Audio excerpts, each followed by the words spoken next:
Live. We are now on air, and welcome to SpecFicMedia.com presents the Black Screen Podcast, as Sheriff Bullock wrote. Sorry, technical difficulties Great commentary on this black evening. screen. Hope everybody can hear me, and I don't have any more explosions like I just had in my office here. But yeah, welcome to SpecFicMedia.com presents Beyond the Wall, Game of Thrones podcast. Tonight is June 18th, 2014, and we're here tonight to talk about Game of Thrones Season 4, Episode 10, The Children. My name is PG Holyfield. I am joined by a partial crew, because Christiana stowed away on a boat to Bravos. But that's so cute. I do have her notes, and which I disagree with in most cases, but I will do my best to make her appear smarter than me, because that's what this podcast is all about. And Okay. If I'd known that was the theme, I would have written different notes, honey. No, I'm just saying that. Sorry. Old words while she's not here. Our usual, repartee is me saying something, she's saying I'm wrong, and then she says something much smarter than me, so that's fine with me. But I do have our notes, and we'll go through them as we go through. So I want to say hi first of all to everybody in the Q&A, patiently waiting for us. I am joined tonight by the rest of the crew. First we have Nutty, our wildling beyond the wall. How are you, Nutty? I am doing great. Awesome. Then we have Viv, who's still crying over having to chain up her dragons. Yes, sobbing is really the word for it, sobbing. And then we have Chooch, who's still wondering how the hell Danny was able to pick up those chains and chain up the dragon. How are you, Chooch? I'm doing well, thank you. She was used to Khal Drogo. She can handle some heft, I think. Yeah, anyway. A little bit, of the plausibility issues I had with the episode, but I did enjoy it very much. But even though I'm going to complain some, so let's see.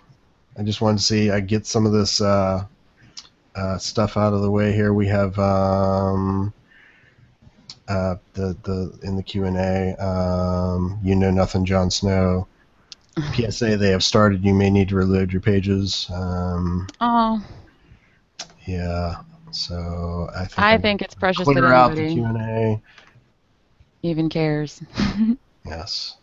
Sheriff Bullock says, "I shall miss Charles Dance," and I think that everybody shares that particular sentiment.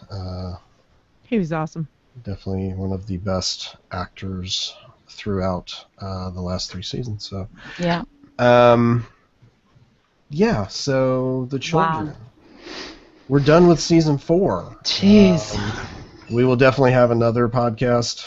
I don't know how soon, but we'll do a season-ending, recap and discussion of things overall that we liked and that sort of thing. But we'll focus on this episode. We've got some contest stuff we can do.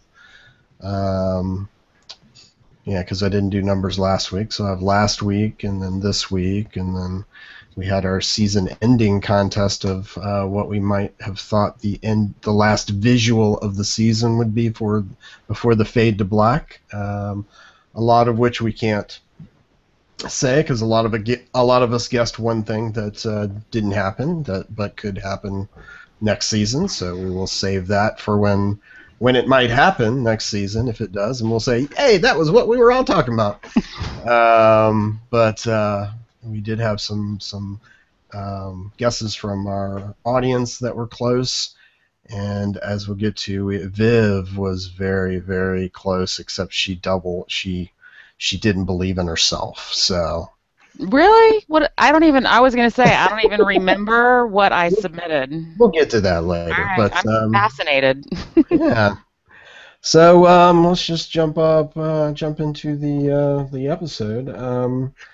Let's do the stuff beyond the wall. it pretty much the episode opens right after the last one ends, as far as John exiting, and then it opens up with him just beyond the gate and him walking in the woods and running into some wildlings and getting taken to Mance. What did everybody think about that scene prior to the arrival of Stannis?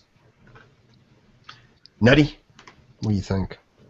No, it was a good scene. Not really much to comment on. I did like how, he brings him in and he offers him something to drink, and John's like questioning it, and Mance is like, "If I wanted to kill you, do you really think it'd be poison?" Right. Well, that was a suspicious liquid, though. You've got to give him that. I mean, that was milky white. Yeah, it was fermented milk. What do you expect Northerners to drink? And John didn't know the drink. I'm surprised you didn't get more of that scene. I loved the scene. Are we only going up until we see Stannis, PG? Mm-hmm. Yeah, let's talk about the It scene. was touching how they were drinking to people on both sides. Well, for me, it was like I finally saw that somberness in John, that Ned Stark kind of solemn kind of thing. And I know he was young and he had to grow into it. I just remembered it happening faster in the books.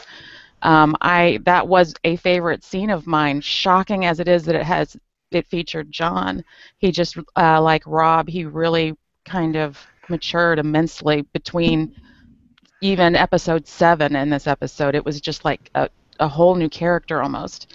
And the fact that Mance was, in my opinion, able to find honor in John for keeping his oath, even though it, was a deception to Mance himself and was, detrimental to his cause.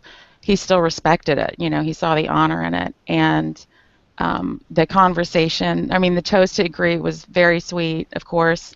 And when they toasted, and they did name Mag the Mighty, which I was really excited about, but the king, of the giants and stuff, and then, he was the last of his bloodline, and Gren is from a farm, and how could Mance not fucking respect the shit out of Grant for just being a farm boy that helped bring down the king of the giants? And it was the way they made it, Mance made it to Mag, and then John equally respectfully, but made it Gren and then Mag. That was the first time I went and started sobbing. It was just, to me, such a rich scene. Well, I also think that when he says that I was under Corrin Halfhand's instructions, he's like, yeah, it kind of sounds like him. Yeah, that sounds like that. One-handed, or that, not one-handed, sorry. Because it reminds us that Mance was once a black brother. Yeah. Oh, right. Yeah, I thought it was a good starter, picking up where the last episode left off. And, right away you get, it's a little tense because, like, what the hell is John really going to do? He knows he has to try to do something because, like you said, there's no way they can last another night. But I think thinking that he's going to kill Mance is kind of a high bar to go through. And so as Mance is talking, hey, we just want to hide behind the wall with you guys. But John knows, and Mance has to know that John knows, there's no way he could control his army once they got through that tunnel. Right. The 100,000 people that are, bound together because of the White Walkers or whatever, they would have scattered and plundered Westeros. It would have been a nightmare scene. So, may yet be. Yeah.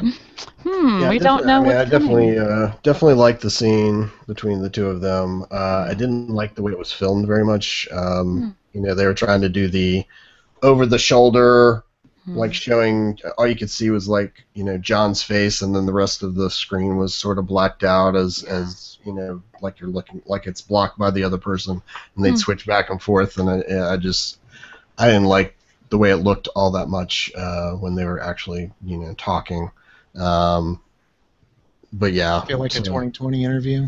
Yeah, and it just the camera cuts, exactly. It's like the Daily Show where they show the interviews from behind, so you can't see that the people are actually saying completely different things. And stuff.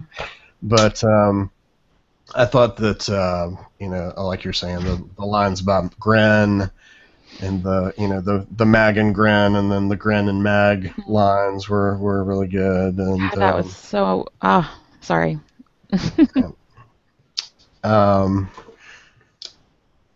I did. Well, we're gonna have some questions for Chooch tonight as the non-book reader. Stannis showing up. Did it make sense? Did it work for you as far as how they just sort of appeared? Worked for me. Called it. Well, I gave myself half a point because I thought it'd be the Brothers Without Banners before it would be Stannis, since they've been wandering a lot longer. But you definitely did say that about Stannis. They're like, what the hell? I thought he was headed to the wall. You know, you definitely did. That did not get lost on you, and it was. Probably all of us were like doing Nutty's usual. Yeah, I think I had my hand over my mouth. Where You have. I'm saying anything. Who else wants to play poker with Nutty someday? Oh, I do. Yeah.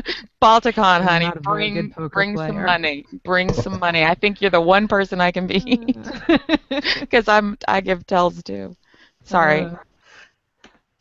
No, when I watched this, by the way, I was watching with somebody who hasn't read any of the books, and throughout the entire episode, he's like, all right, that's it, I gotta get the books.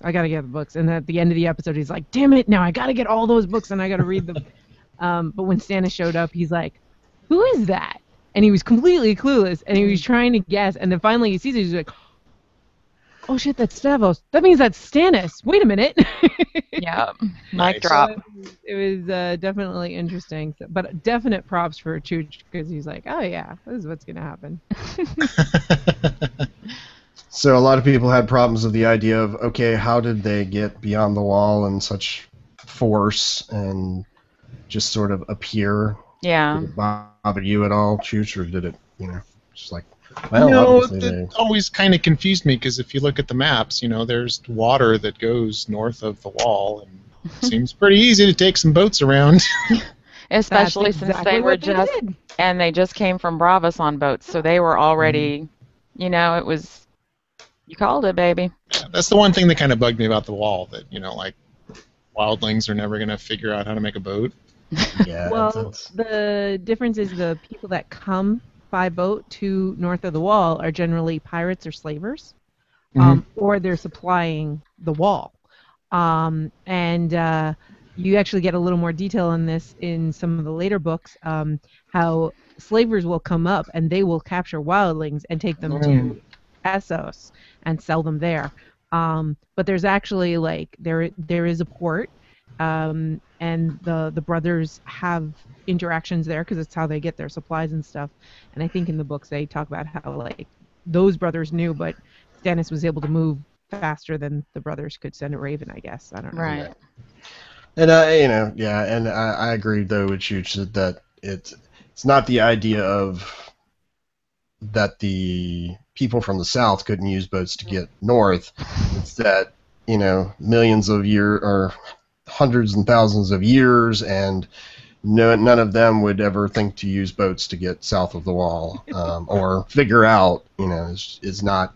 It's one of those things that you're like, okay, it's a fantasy story, and we'll just deal with that. But I didn't have too much of a problem with them, just sort of appearing. What I did have a problem with is that they did such a great job last season of representing 100,000 wildlings that they showed 20 wildlings in this episode, Yeah. and being ridden, run down by horses and stuff, and it's just like, well, yeah. Wait, did you see how many sworn swords that Stannis had? I had no problem with that. Yeah. Okay. I had problem with the fact that there were no wildlings anywhere. I think that They were reduced to a little group in the woods. Exactly. Well, and that was if you and I'm just going to say this because it may not have, for people that haven't read the books or didn't watch it 2 times like we did. When they looked down there, you remember there was that big open space of snow, and then there was those huge woods. It was just an immense stretch of woods, and then a little further were the woods that Mance set on fire or whatever he did.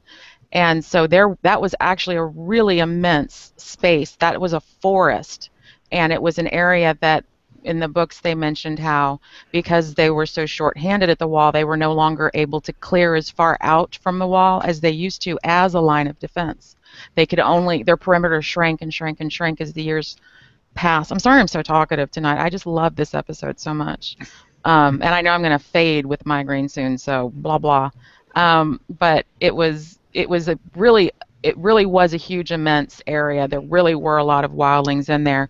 That probably, I think you're right. I think they dropped the ball on that, but I think it was, kind of unavoidable with where they obviously spent a lot of the special effects money for this episode. And presumably, we just had this huge battle that lasted the whole last episode, so they didn't want to show another big battle. Yeah, I don't mind the fact that they didn't that it was a quick surrender. He just, he wanted to protect his people, and he knew that once he saw Stannis and the troops, that there was, there really wasn't much they could do just for the numbers and being cavalry and not being able to, but just spend a few seconds, showing giants running away or something, just to let people know there's a lot of them out here, and they're sort of receding into the woods, and instead of just showing, the little band of men that Mance is controlling there. So that's all. But as far as the oh wow moment and the riding in to save the day, so to speak, I still love that piece of it.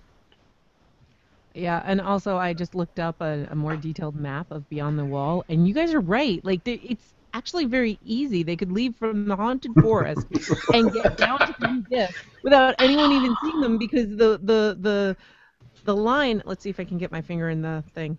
Ooh, kind of juts in like this. Phrasing. We're not doing phrasing anymore. Clearly, Colleen brought it back. She did. She did, but yeah, you guys are right. Like, why don't wildlings figure out how to make a boat? Can we just take a moment and reflect on this? That we had something that Nettie didn't from the book that we retained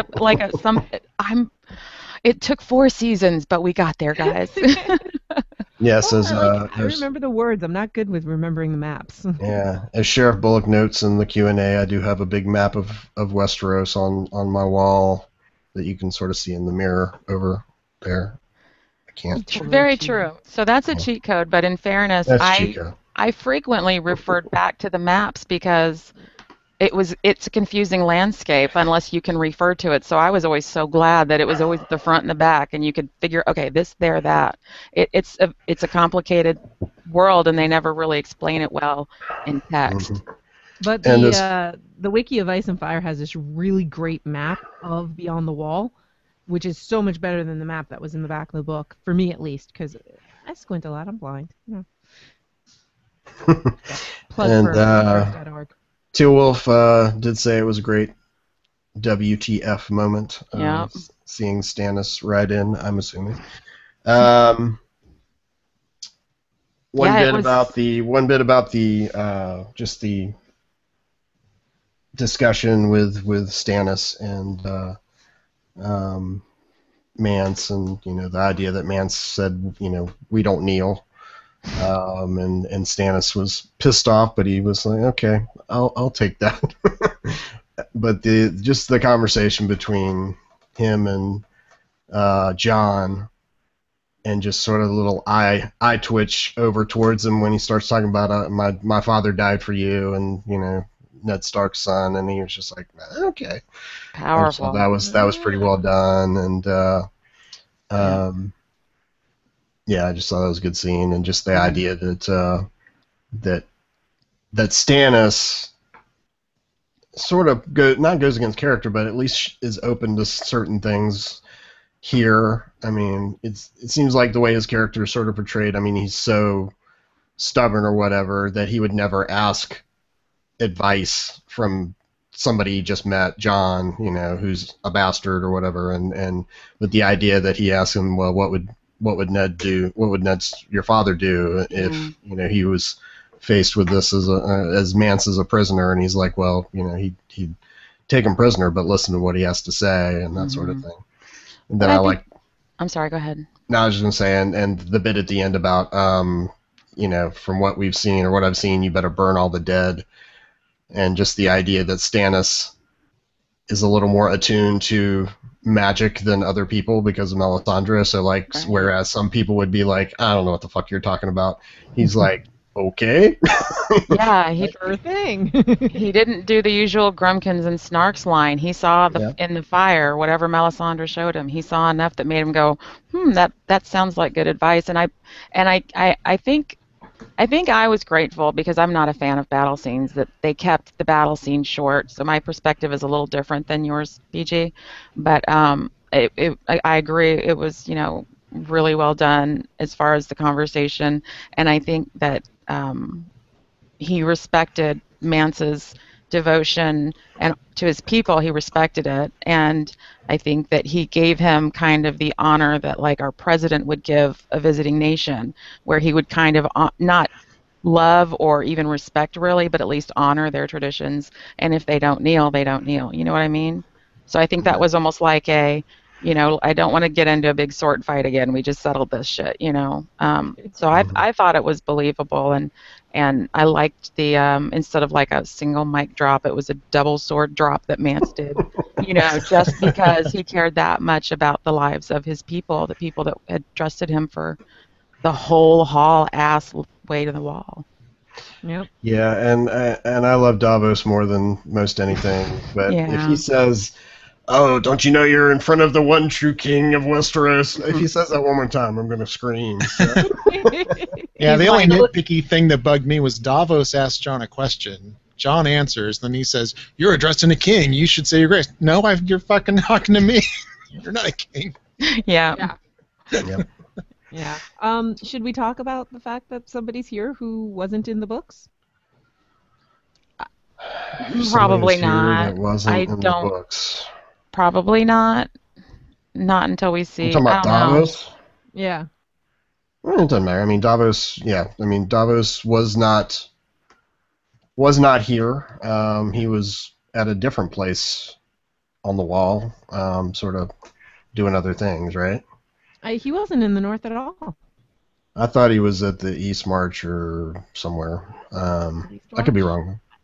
I didn't think he was. I thought Davos wasn't anywhere near the north, that he was sent to do errands. And again, was another one of these, we don't see him in the books for a couple of books. Right. But of course, the TV show is going to bring him along because you're not going to have an actor not in the show. Mm-hmm. Well, and he's PG's favorite, so they can't leave him out. Yeah, I mean, they had to have him. So. Christiana's notes real quick. Let's see. She said, first of all, not sure why this segment, meaning Stannis showing up, couldn't been made part of last week's episode. But I really didn't mind that much since we end up with a lot of content here. It's nice to see Mance again. Shame, really, that the nature of the seasons means it's so long since we last saw him. Scene between him and Jon, honoring the dead, was really great. Stannis' army riding in wasn't as epic as last week's battle, but at least we got some effect shots suggesting the scale, at least for Stannis' army, in my opinion. And then she sort of she was asking Chooch the same question about, would non-book readers be confused how they got north of the wall, to the north side of the wall. And then just the idea that Jon and Stannis meeting just being one of those separate worlds now intersecting moments, or one of the biggest separate worlds now intersecting moments that they've had on the show so far. Just the idea of, these people in different places and actually getting them together and having, Stannis actually end up going north and doing kingly things was cool. So that was her thoughts on that. Let's see. Sheriff had asked if we saw Gendry at all this season. Any I don't think Gendry? we did. We have not seen Gendry since he rode off in the boat. Was that not this season? still I thought going that was circles. the beginning of this season. That was the end of last season, the last episode of last season, because Okay. Stannis says he's going to execute Davos for doing that, and then Right. that's when they get the Raven saying, Yeah. we got to, this other stuff doesn't matter. We've got trouble at the wall. Yeah. So Clearly, we should go to the Bravo Sea Bank. That was a really good call. Yeah. I guess because I mainlined it right before season 4, I just didn't even realize that we didn't see him the whole season. I'm sorry, Chooch, I interrupted you yet again. No, I was making a joke. I like wasn't your sure jokes. of it either, and I just looked it up on IMDb. So yes, confirmed. Misa is his last episode. Teal Wolf says, excuse me, Stannis wasn't my favorite contender for the throne, but he can be a smart cookie when he wants to be. I agree. He is showing a little bit of growth or ability to adapt rather than just being his stubborn self. Because as we've seen through so many other characters, if you do not adapt, you're going to die. Ned and everybody else that's died because of that. So the next scene, or once we actually, we do leave the wall for a while. We go to King's Landing, so we can jump and do that. We got a scene with Qyburn, Pycelle, Cersei, and Not Dead Mountain. I just thought the scene was a little unneeded. I just didn't see much purpose for it other than, it's establishing something maybe that could come back to be important in future seasons. Establishing that I called that he was poisoned. That's what it was doing. That's actually, that's why we needed the scene to show that Chooch was right about that. Yeah. I stand corrected, as always. And again, that Cersei seems to dig on Qyburn and is pushing Pycelle out. This is my lab. Not anymore. She is one of these, I just want the job done. I really don't give a shit who does it, and I think that's why she's willing to go to these, who knows what lengths that are going to be gone to with trying to save the mountain, She's just given him free run. Yeah, I mean, I think... Rain. I'm curious if Chooch was excited by this scene because the newbie I watched with it was like freaking out. He absolutely loved this scene. Oh. No, I thought it was interesting, but and he's going to change. Is he going to lose his strength? Oh no! I don't know what the fuck's going to do. Oh no! That shouldn't be the only thing you're worried about. This is Cersei. There's only one thing she cares about from the mountain. Yeah. I thought it was. I don't think it was unnecessary. I don't know if it needed to be as long as it was, but I think it set the stage for the actions that Cersei had later in the episode and made them more believable because she was so empowered in this scene. It was like, I don't give a fuck. Just bring me back my killer. Yeah, no, I do agree that for the perspective of how Cersei is throughout the episode, that this is a good scene to add to that. I just thought that the idea of the mountain being any sort of focus of this episode, not that he was the focus of the scene, but that they would spend time on this when other things were going on, that I was sort of shaking my head at, why even have this? But no, I do agree with you, though. I think that's a good point. In any scene where Pycelle gets put in his place is always fun. But this is my laboratory. It's like, and he shuffles out. He throws his little poker thing. I thought it was funny that he kept the old shuffling kind of, I'm angry and I'm moving faster, but he didn't pop up like he did in the scene with Roz all those scenes ago when he was so spry after she left the room. I thought he'd be like, fuck it, I'm out, and do a flip or something. That would have been badass. When you dropped the pretenses with Tyrion. Yeah. Which was more subtle, but still. No, you're right. Yeah. Missed that. Christiana's notes is Pycelle, old and busted, Qyburn, the new hotness. So that was Christiana's view on that. She rocks. We moved from that to a scene with Cersei moving right over to talk to Tywin.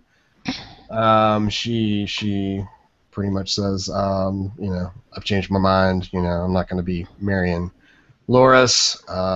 They argue, and then she lays the mic drop bomb on him. And this is a change from the book, is it not? Mm-hmm. Oh yes. Nutty. So Tywin can't handle the truth. there is no discussion at all where Cersei tells Dad that you know, Yeah, I agree. the rumors are true. This is a big debate among readers. Does Tywin know? Does he know of the rumors? Does he believe it? I think this was actually 2 Balticons ago. This was one of the questions that was posed to us from our audience. Yeah, and this is definitely something that Christiana has talked about, that we've talked about on the show more than once, that, he may know, but he hasn't accepted, or, it's beyond him to truly comprehend and accept that it is. And even now, Well, he is definitely living in the land of denial. I mean, like, she goes through the whole thing, and he's like, nope, not possible, you're lying. And she's like, you did know. You knew all along. This is just you denying it. You knew what we were doing, and you're just, wow, this is crazy. But sadly, I mean, it kind of shows the benefit to being in denial, because by denying all of that, he didn't waste any time or energy. Brilliant strategist. Did not get caught up in emotions or feelings or thoughts. He didn't give a shit. He's like, well, he's the male Cersei, get the tool for the job and you do it, and then it's done, and you move on to the next thing you want. And it was amazing. He is such an amazing actor. I have like leagues more respect for him after seeing him in this show, and it really is. I'm gonna miss that old bastard. Yeah, and I have to put my standard complaint to the Reigns of fucking Castamere. Every time it played in this episode, I thought of you, Chooch. Every time. When they played it with Tyrion, it actually was detracted from by playing it here. It would have had a bigger impact. It was wasted. But and it gets to the point of the whole. We talk about the episode title having multiple meanings. All the children that are involved in this episode, whether it's the dragons are the children of Dany, or Bran and Jon are children of Ned, and so on and so forth. Or children of the forest. I mean, God, it's children all of the forest. Yep, I was way off. But goosebumps. The whole idea here of Cersei, saying, you always talk about family, and you never saw what was happening. You never saw your children. You never, we were just pieces in your game, and that type of thing, which has been stated before, but definitely with the bomb of admitting, or I mean, and something that really she didn't say, she just implied it, and I saw a couple reviews and different things, and people really didn't get what she was saying. It wasn't more that she was going to tell everybody about the incest, and that would destroy his legacy. The whole idea is that Joffrey and Tommen are not, true children of the king, so that's your legacy that I would destroy by telling everybody that Robert Baratheon's not the father of these kids, so that was the main attack on him, and it just so happens that the emotional explosion of the idea of and I've been fucking my brother for however long, just was the icing on the cake. So she is. I'm sorry, I was just going to say that she is, of the surviving cast, or cast of characters, whatever you want to call it, she has to be one of the ballsiest. I mean, she really brought it this season, like she's been trying to bring it the whole, or this episode, I mean, like she's been trying to bring it the whole show. And I want to ask with Christiana here too, but for me, I think it was seeing how passionately, and I mean, he didn't even hesitate. Oberyn, I mean, when he was fighting, trying to get the truth out of Mountain, because this was his sister that he loved. and he wasn't even banging his sister. And so I think it was like Cersei seeing like, oh my God, the man that I love is my brother. I can't forget that. Look at what he's willing to sacrifice for love of a sister that's been gone all these years. How can I'm out.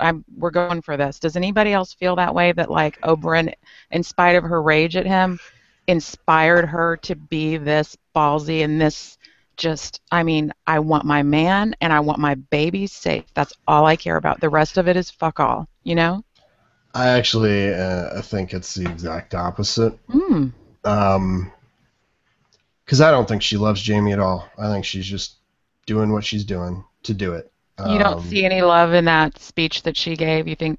No, I think she's just using him in the respect that, I mean, I think what she's saying about, I only have one child left here, I'm going to do anything to protect him, extends to what she's doing with Jamie. She wants Jamie there to help protect Tommen, so she's going to use that to,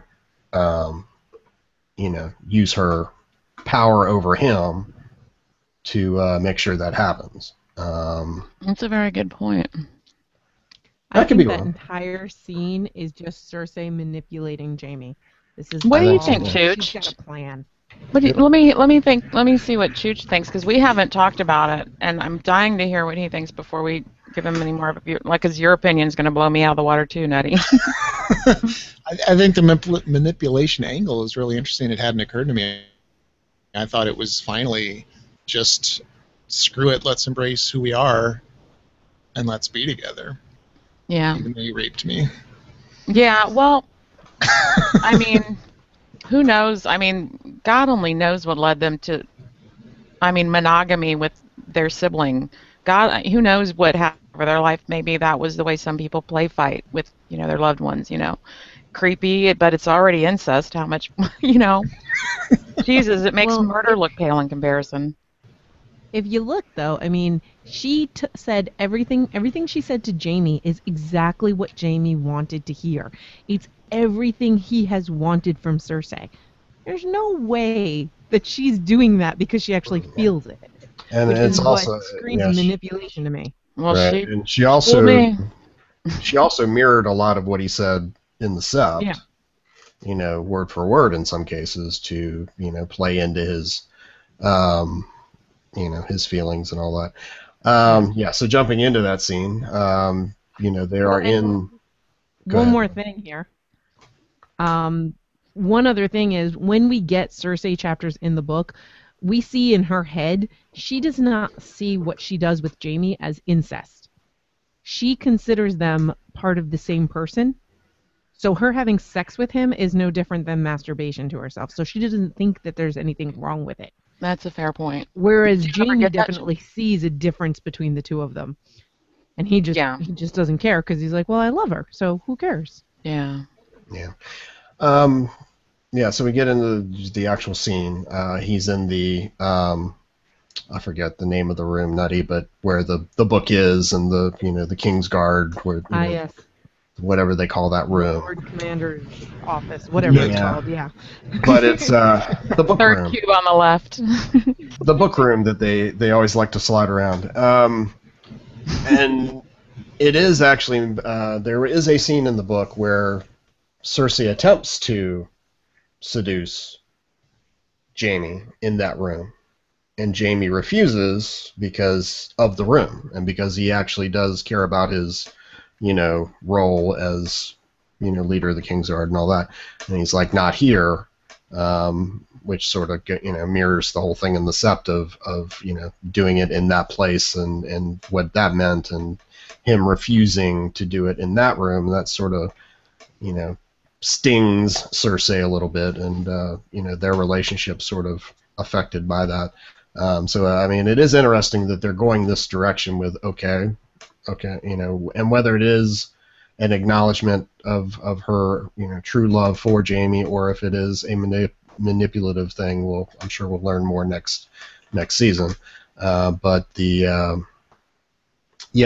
idea of the whether it was rape or not rape, we talked about that a lot during that particular episode. Right. Just the idea of it against this scene, I'm not sure if it made it more. If it made more sense, or playing off those two scenes, like how the reactions were, the mirrored dialogue, and how it was him attacking her, and here it was not her attacking him, but at least Yeah. pretty much saying we're doing this here, and he's Jamie, so he's like, okay. Yep. He wasn't gonna say no, What do but you think? I'd love to hear Chooch's opinion on that after yours, PG. go ahead, Chooch. After you, PG. Well, I was pretty much done. I was just wondering the mirroring of these scenes, or the fact that we had that scene and then the scene here.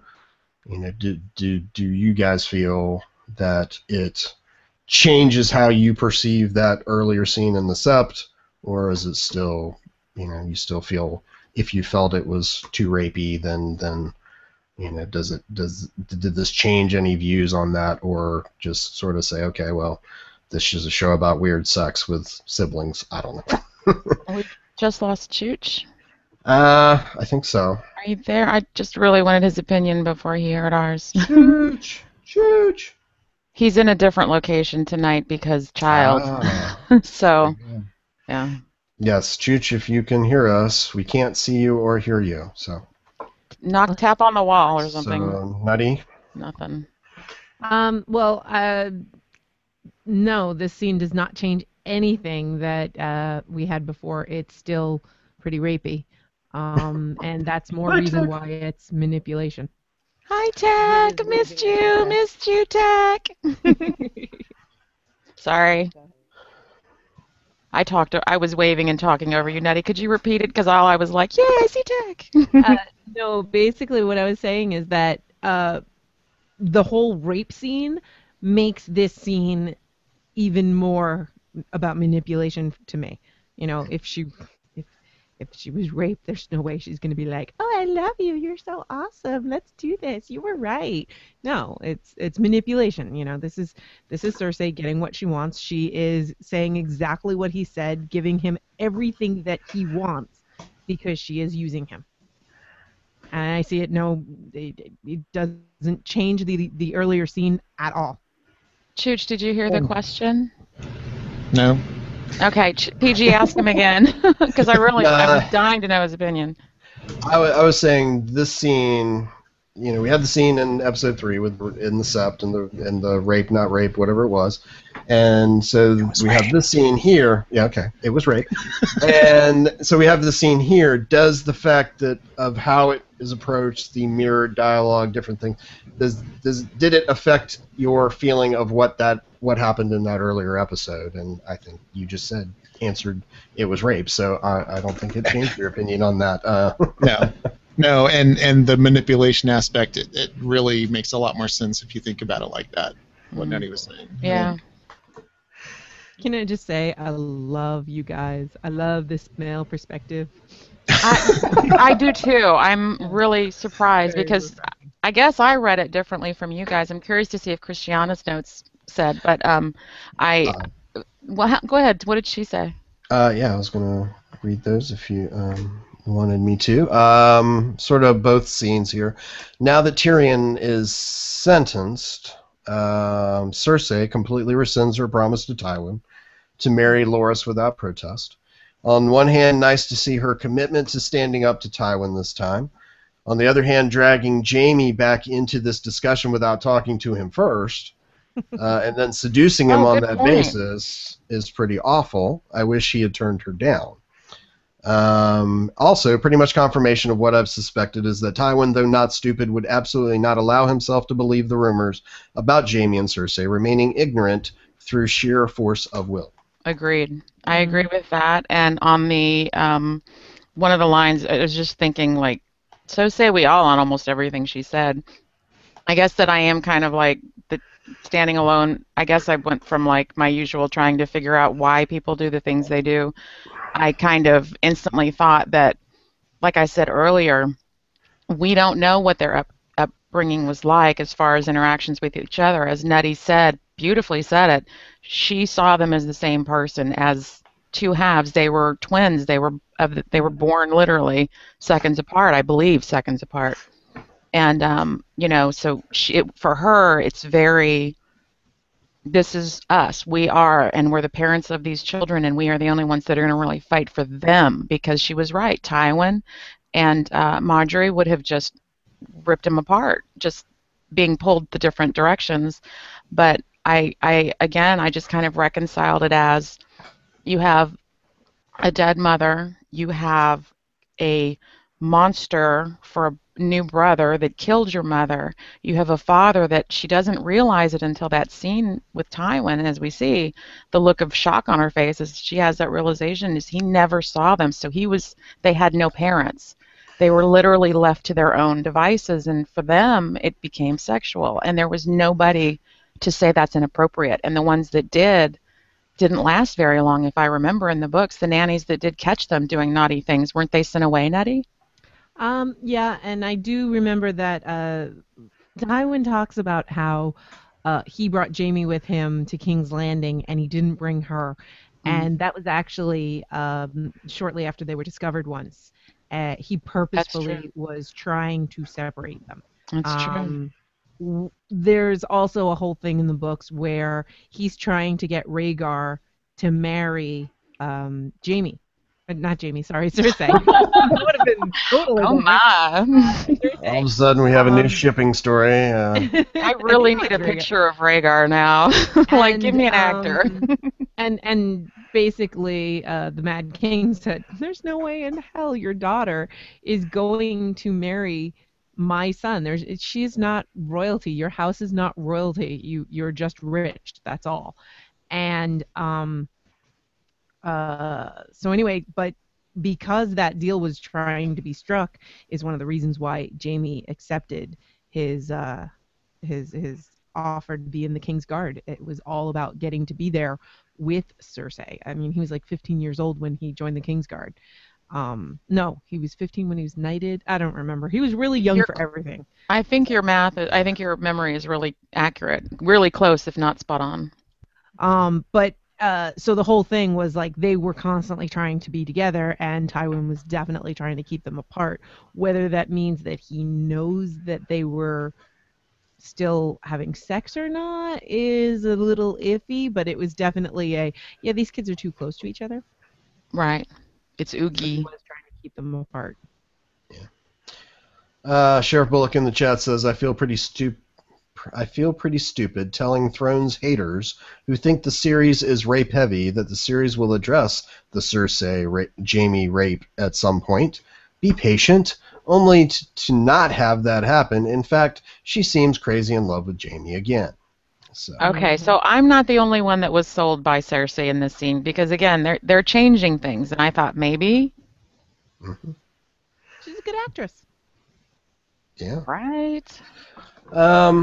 So anybody else have anything on the scene or those scenes? Nope. Okay, so we're gonna jump over to Marine with our scenes with Dany. We have the scene in the top of the pyramid where they come, talk to her and state all their problems, and she, that's what it means to be queen, obviously, is that you just listen to people and their problems and, see dead sheep and goats and now baby girls. So, keep adding to your pedigree and your titles. Yeah. But we actually start with a scene that was pretty bothersome to me, which is, or not scene, but the first part of that scene where the guy comes in and says, I used to be a slave, and I was a teacher and a tutor, and I taught him about you, and she's being all cool, happy Dany, and talking to him, and then he's like, but now I have to live on the streets, and I don't get to be where I was loved and safe, and and she's tries to comfort him and say, well, you have these options. He's like, well, I just want you to let me be a slave again.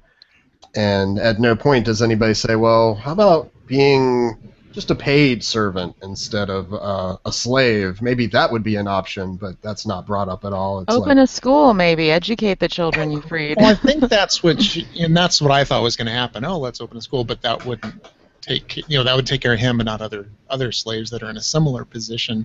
And I figured the not to exceed 1 year a contract. That's what I essentially thought it was. Okay, that's turning it into a job, but she's going to need to establish a minimum wage.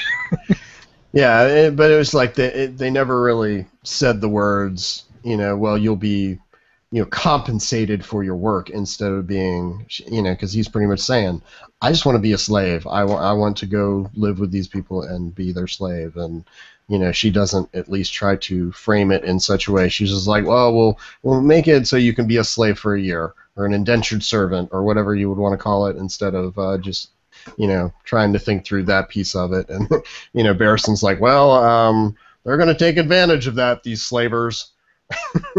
So we get to see a little foreshadowing of things that might happen in the future. Who knows? But, but that moves into the meat of the scene with the pitiful man coming in with the bones of a daughter that I thought was played perfectly, and I'm sure Viv was crying or at least tearing up. So. Or pausing it to finish crying so that we could hear what they were saying on screen. That happened several times too, and that was definitely one of them. I wanted to give a fucking Emmy to the dad in that scene. Yeah, that was so good. The way he spoke, and then the thing that broke me for the 1000th time at that scene. Well, first of all, seeing the weight. It's kind of like the somberness in Danny that we saw in John, really, for me, in this episode, the end of last episode in this episode, that the weight of all of these titles is just weighing her down more and more and more, and the more she does and follows her hearts and frees slaves and then makes it a safe place for them and then finds out everything she's doing is just... You can't control things, you can only react to them in a lot of cases, and this is certainly one of them.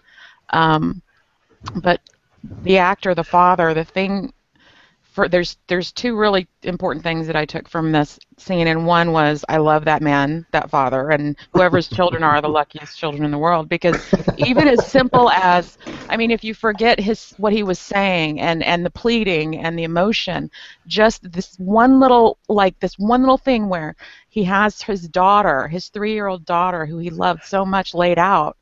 And as he's talking, he finished his talking, and it's showing him looking down on her, and he takes her jawbone, and he slides it into where it should be instead of where it landed when he opened it. And that was such a loving and believable act that, oh my God, best episode ever. Podcast. Yeah, I agree. It's one of those things where you watch and you see these things on TV or movies or whatever, and you just hope that was an actor's choice of doing something like that, and it wasn't just a director saying, "Oh, now move the skull and make it look like you're putting it back in place." Because it was a powerful scene. One of the things I read was talking about Valyrian and speaking Valyrian that Valyrian has the ability, the language, even though this is the idea of it's made up by this linguistic person and in terms of the show, but that. In terms of what the language is and what they represent, it's a very powerful language when they're doing all the speeches, but it's also a very sad language as far as you can really, sell that sort of emotion when you're speaking it. And in this case, it was definitely one of the better things in the episode as far as writing and acting and all of that. So definitely enjoyed that. Yeah. Chooch, I am curious if that surprised you at all. You saw that coming. After the goat herder, I definitely thought, yeah, we're going to see more from the dragons, and it didn't surprise me that it would be people. I didn't think children, but I guess that's much more of a gut punch. Yep. Well, Yeah, the dragons would probably go for the small people first, right? Yeah, sure. And because they're not. You see how small they are in the scene with Danny, and even though the biggest one is gone and away and killing children. I'm sorry, Chooch, go ahead. No. I mean, presumably this will come out more, and my assumption had always been that she had some kind of supernatural hold over them, which certainly isn't the case if she has to put them in chains. Right. I think it's something that we all hoped would happen, but there haven't been dragons in so long. I mean, are there even any textbooks on, I mean, there's no fucking Pixar How to Train Your Dragon. So what she doesn't have anything to go on, and she's besieged by all the emotions of what all that she's gone through since, she first got sold to Khal Drogo. All of the information actually would be in like Old Town or in the library and at the Red Keep, or heck, it might have even been in that stupid book that Joffrey cut up. That I'm little sure shit. Sam knows. Yeah, Sam oh, will be able Sam. to teach him. He'd know. That's it. Him and He's a Aemon. motherfucking wizard. Ooh. Pew, Okay. pew. So I Right. have Right. I have a question. Well, I guess it's more of an observation, but I'm curious to see if anybody else feels the same way. For her to take such an immense step of chaining her children, making them slaves, putting collars on them, like she just took off of. Do we even know how many hundreds of thousands of slaves that she's freed up to this point? But I mean, I think that the scene with the father and literally seeing this burned up in a similar fashion as Mary Mazdor described her own child in her womb. He was, it was, except for the dragon wings, of course, but he was burned up, ashes, there was nothing left. And then to see the physical body of this child that's obviously much larger, doesn't have the dragon wings, but I think that the callback to Mary, it was very, very poignant to me, the callback to that description that we saw earlier in the show. Did anybody else feel that that was like the main, do you think it was just the emotion of the child, or do you think that that scene, what she learned about, well, I'm sorry, you guys get what I'm saying. Mm-hmm. That hadn't occurred to me at all. Yeah, I didn't get that it was connected, or that she made any sort of connection with how her child died or what it looked like or that sort of thing. But I definitely agree that it was the whole. I mean, it's the idea of just what you said. She has freed all of these people. It's her main goal is to bring freedom, and the idea that she can't even control what is hers by right, by lineage, by her power, her magic that her family supposedly has, and not being able to even control them to the point, and the ones that she changed up aren't at fault. It's more Drogon, which they can't find now, as we learn. Sailors saw it 3 days ago, but haven't been able to Right. locate him. So we have to figure out what's going on with him. But the idea that she has to chain them up with everything that she's been through and stands for, and that they are her children. That's very powerful stuff. I don't know that it gave me a reminder of her own child, other than the fact that, her child would have been, what, 2 by now, so very close. Oh my God, I didn't even think of it. Oh, Jesus, Nutty. You're breaking me. Keep going. Sorry. But I know that she definitely feels responsible. I mean, you could see the guilt on her face as she's talking to that father, like, I did this. These are my dragons. And I knew that they were killing sheep, and I did nothing. And people told me I'm not going to be able to control them, and look now that they're killing children. And I just want to say, when I rewatched the episode, I could not watch her chaining up the dragons. Oh God. I actually went to the other room, did some stuff, came back in. I had an ear out, but really I couldn't watch it again because it was too heartbreaking for me. I had such a hard time with that scene, and it just went on forever, and Yeah. it just hurt, It Did just we have to see the hurt. whole thing? And it had to, What happens when they grow? yeah. I know that dragons will only grow as big as they have room to grow, but with collars around them, they're going to be growing, and then how do you replace that collar? And I don't know. And she knows the weight of enslavement. She knows what it Yeah. did to herself with her brother, and then with Drogo at the beginning, and so she's And well these aware are of the her cost of children. it. these were her children, and I was just thinking that as a dragon owner yourself, I'm sure it was very powerful, and I'm not surprised you couldn't watch it. I don't own him. Oh, No one I makes love me that. dragon. Oh, Oh boy.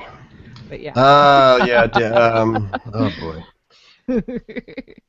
Dare Stevens says in the Q&A, where do you go to buy dragon training snacks? Good question. Danny, just do what all put upon rich people do and send your dragons to boarding school, says Sheriff Bullock. And then Love Sheriff it. Bullock also says, if the names are weighing her down, perhaps instead of Daenerys Stormborn, yeah. instead of Daenerys Stormborn of the House Targaryen, the unburnt Queen of the Andals, the Rhoynar, and the First Man Khaleesi of the Great Grass Sea, Breaker of Chains, Mother of Dragons, maybe she just should be Daenerys, like Cher. Or Madonna, or Kanye. It's, yeah. The longer it gets, I think, the lower her head hangs from the weight. It's crazy. Oh, and by the way, she had like this beautiful dress, and we didn't really get to see it. But that dress is like the most beautiful dress she has worn in 4 seasons. Gorgeous. I'm gonna have to go back and look because I can't even tell you what that damn dress looked like. I was crying so hard. Well, you don't really get a good shot of it, but just Google it because there's a nice still of her like standing, and you get to see a production still from like on the set. Oh, neat. That you can see the whole dress, and all I could think was like, I need that dress. I just want to own it and wear it. I'll wear it to chicken wings. See, all I'm thinking about is how is she going to ride those dragons into battle if she's, chaining them up, and then y'all are thinking about the dress she's wearing. Come on, people. Well, the dress, by the way, if you notice, had an accordion. You asked for girls. In you the have front, girls. so she could straddle the dragon very easily. She could still ride it in that dress. It's not one of those weird tow cars. No, agreed. And yes, by the way, I did say you invited girls on this show, and I did mean it because some girls like to talk about clothes, and I don't mean it as anything other than I like to call myself a girl, so I call other girls girls. If anybody's offended, sorry. It doesn't offend me. I'm just giving you a hard time. You knew that. You're allowed to do that. Mwah. Yeah. Your yes and beautiful dress gets dragged through the mud, as Nicole says. Yeah. So, did we cry She's enough? got any slaves or servants to clean it up for her. I'm sorry, honey, you were silent a little bit. I said, she's got plenty of slaves or servants to clean it up for her. Thankful freed people. Zing. Paid, well compensated workers she has. Let's see. Good one. Christiana's thoughts on that scene. Heartbreak. So that was her. Yeah.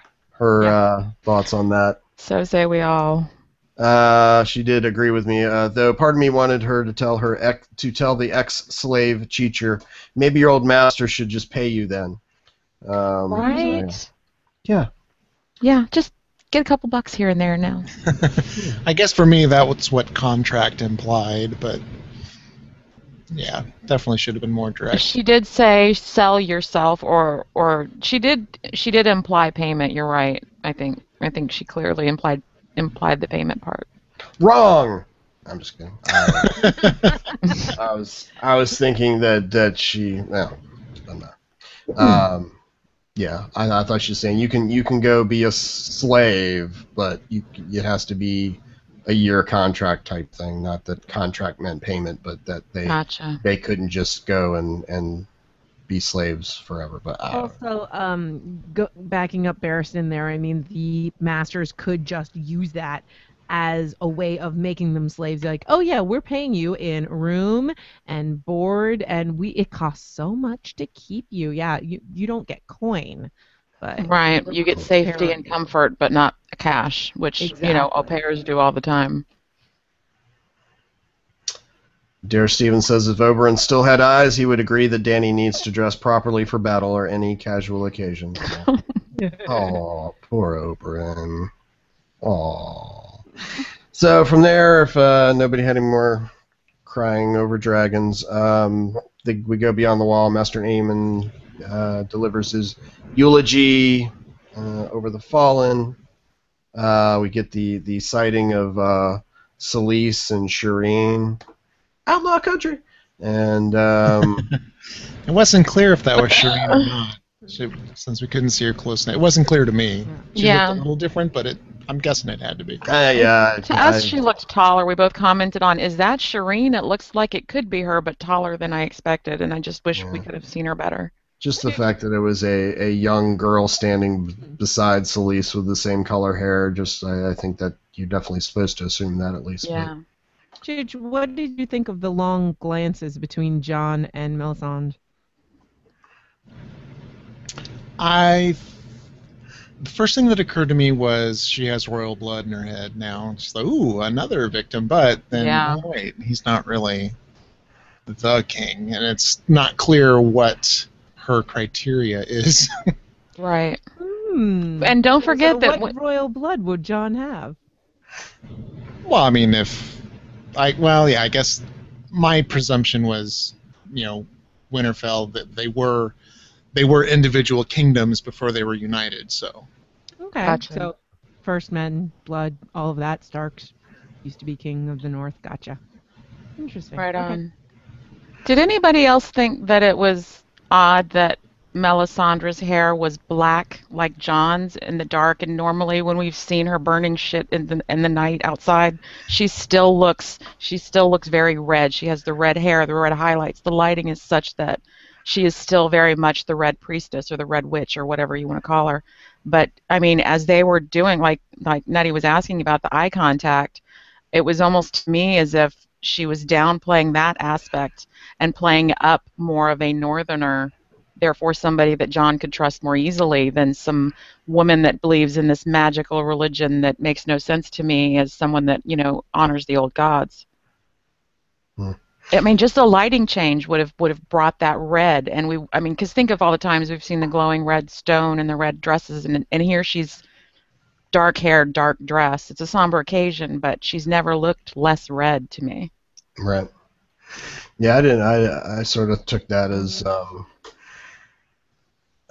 just that it was a funeral and that they've established her character enough that they didn't need to, she had to dress warmly type thing. But it's one of those things where you saw them staring at each other, or he notices her staring at him, and you're like, is his reaction, is she here to eat me up? Is this another person? Yeah. Or what does that look mean? And it's like, does she have that look because she sees his senses royal blood in him, or obviously she's looking through flames, and those flames tell her things sometimes. So what is oh my God. What were the flames telling her when she first lays eyes on Jon Snow? So I actually went back and watched that scene after you said that, because it didn't register in my head that just now she looked just now. Jesus. Multitasking. I'm so jealous. Totally multitasking. I just turned the sound off and went to the scene and was like, oh, yeah, her hair looks black. It didn't occur to me that it looked black. I guess in my head, I have this problem, and I know many people have the same problem. My baby sister was blonde forever. She started going brunette in high school, and she continued to bleach her hair. Mm-hmm. Somewhere in her late 20s, she went to her natural color, which is actually brown, not as dark as mine, but brown. And she, for 3 years, had brown hair, and everyone, including myself, would describe her as a blonde, and we would all be wrong. Because when you know someone to have a certain hair color, even if they change it, you still think of them in the other hair color. So I think that was my issue. I didn't register to me that her hair was not red. Right. And I just went back and I looked, and it is definitely black. I mean, I know that the lighting is dark and everything, but it is really black, so I didn't even notice that. No, it's obvious that she saw Sansa's change in hair color and dress choice. I gotta do that. She's like, wait, I need... Zing! She got some points for looking like that, so I need to darken my hair too. Well, she definitely has wow factor, but not like what Sansa had in the black. But I think for me, I did not even pick up on the fact that she was looking at him through the flames. I totally spaced on that because of the black hair. I'm way more visual than anything else. But for me, I immediately thought of when she met Arya, and she said, "I see eyes," and I need you guys to help me with this because I don't remember. She listed eyes that she Ooh. saw when looking into Arya's. Was John, I don't remember John's actual eye color or if his eye Uh, color was one of them listed, so maybe she sees, you know what I mean? I'm gonna look it up, but according to the books, if it had anything to do with her Arya's eye color, Arya and John are supposed to have the same eye color. That's what I thought. Okay. Because they're both supposed to look like Ned. I'm just wondering if she's recognizing John and with what she saw when she looked in Arya's eyes plus what PG is saying about looking through the flames. I think she's and of course obviously they would have pointed Jon Snow out to her at some point when they were gathering all the bodies to burn. But so she clearly knew who he was probably, but Yeah, her you get the intensity was feeling. Yeah, you get the feeling that probably Stannis had talked to her, said, "Hey, there's, Ned Stark's son's here," that type of thing. But yeah. yeah. Yeah. Tim Dodge says, "Would Oberyn say, 'I only have eyes for you'?" And then I was waiting to say what Sheriff Bullock said right after that, which is too soon, Tim. Too soon. Too soon, Timothy. Which I agree with. Good one, Tim. I have the quote from Melisandre. Oh, thank you. I see darkness in you, and in that darkness, eyes staring back at me. Brown eyes, blue eyes, green eyes. Eyes you'll shut forever. Will we meet again? Oh, no, sorry. We will meet again. Okay. Thank you for clearing that up. Thank you. So, yeah. I got the feeling that was more about seeing Arya's future, which of course I'm not going to talk about here, but the You're idea right. of Well, I she's guess already rather shut than some seeing eyes Jon forever. in I there, mean, but think about it. How many people has she killed so far? We're not, I Since don't even want to seeing think about that. Melisandre. I don't want to think about Arya killing people. Sad. What did you think, Chooch? Where did you think that her intensity in that scene came from? I don't I apologize if you already answered. I assume she saw royal blood. Right. Okay. Saw I'm sorry. another outlet for Leeches. we need leeches. Oh, Start with the leech. That's an excellent point. Yeah. So after that, seeing or the funeral, Jon goes and talks to Tormund. Get more of the confirmation that, but I like the way they confirmed again that Ygritte loved Jon. The whole idea of, well, all she talked about was killing you, so that's how I knew she loved you. Yeah. Yeah. And the idea of him not recognizing or just even contemplating they're dead. Why would you say farewell to them? Yeah. That was so good. Tormund. So Tormund. I love Tormund. By the way, the actor who plays Tormund is like all over Tumblr as like Mr. Sexy Man.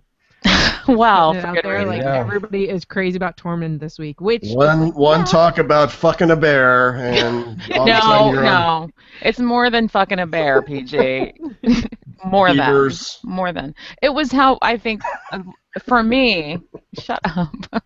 For me, it was more about he was so protective of Ygritte and in such a rough climate for them not to be lovers or as far as we know related by blood or any other thing other than this common cause and survival need. The fact that he was protective over her and watchful over her was absolutely endearing. I mean, it was one of those things where you're like, I mean, they don't, but it's like, I wish they'd end up together because they could be really happy. They believe the same things, and the same lifestyle and everything. And he just showed such devotion to her all the way to the very end. It was, well, still, I mean, it's just amazing.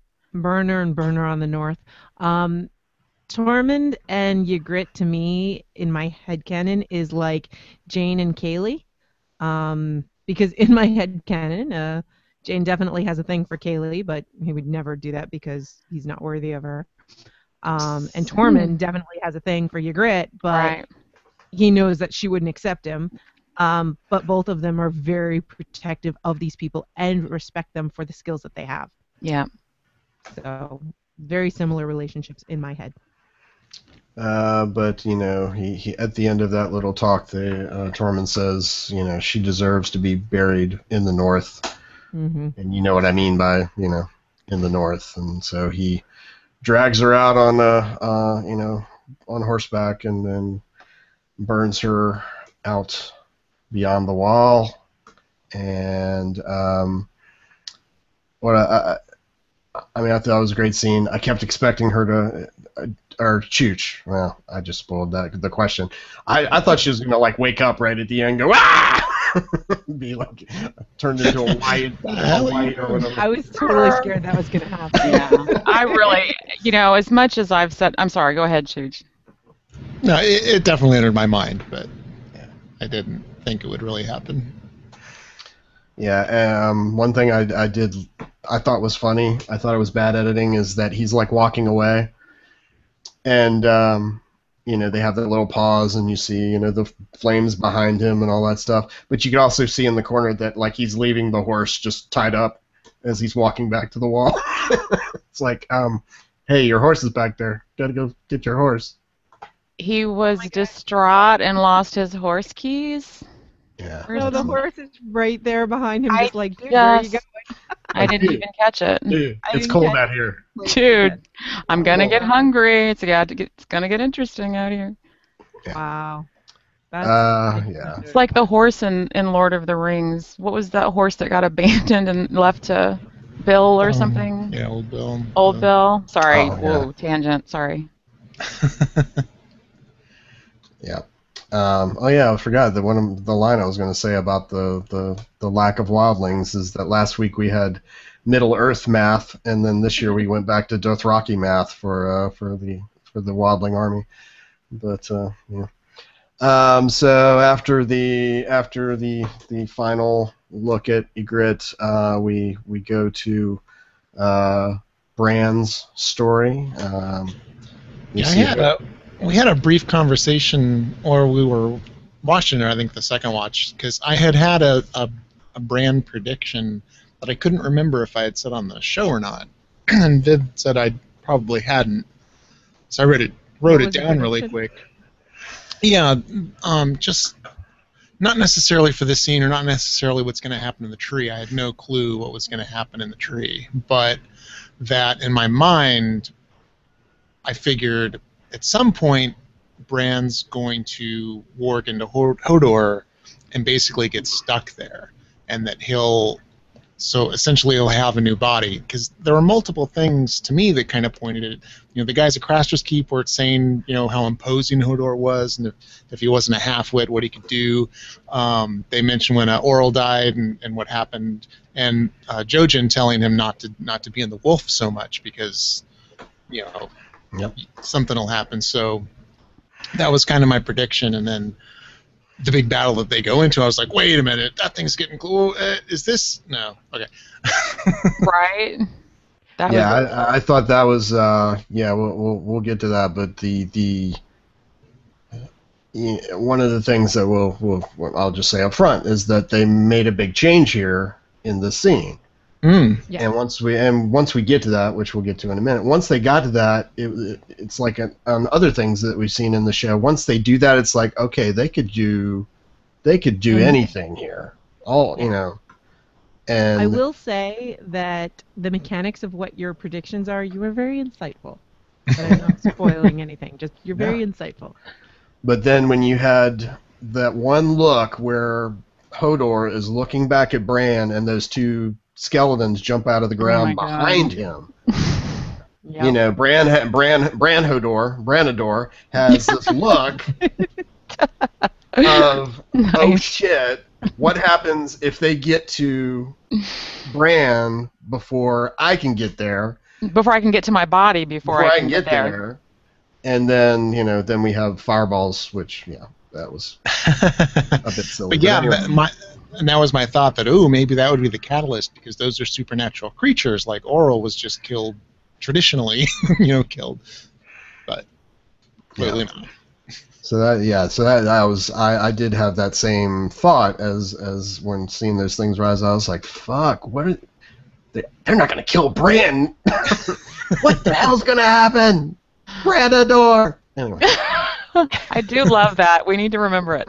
It's got to be I've got a proposed Cards Against Humanity custom card that we need. Put a brand door in Well, no, I wrote it. I think PG caught me laughing at an inappropriate time because it occurred to me when he said, honor her in the North. I was like, that would be a funny card, but is it too soon? But that would be Branador is a total awesome nether card for the game, I think. Yeah. Let's see. So they're struggling. Hodor's pulling Bran. Jojen's struggling, falling down. Mira says we're not going to make it, and he's like, "Oh, we're already here." Before Bran says, "Look," and then you have the supernatural super Godswood tree. When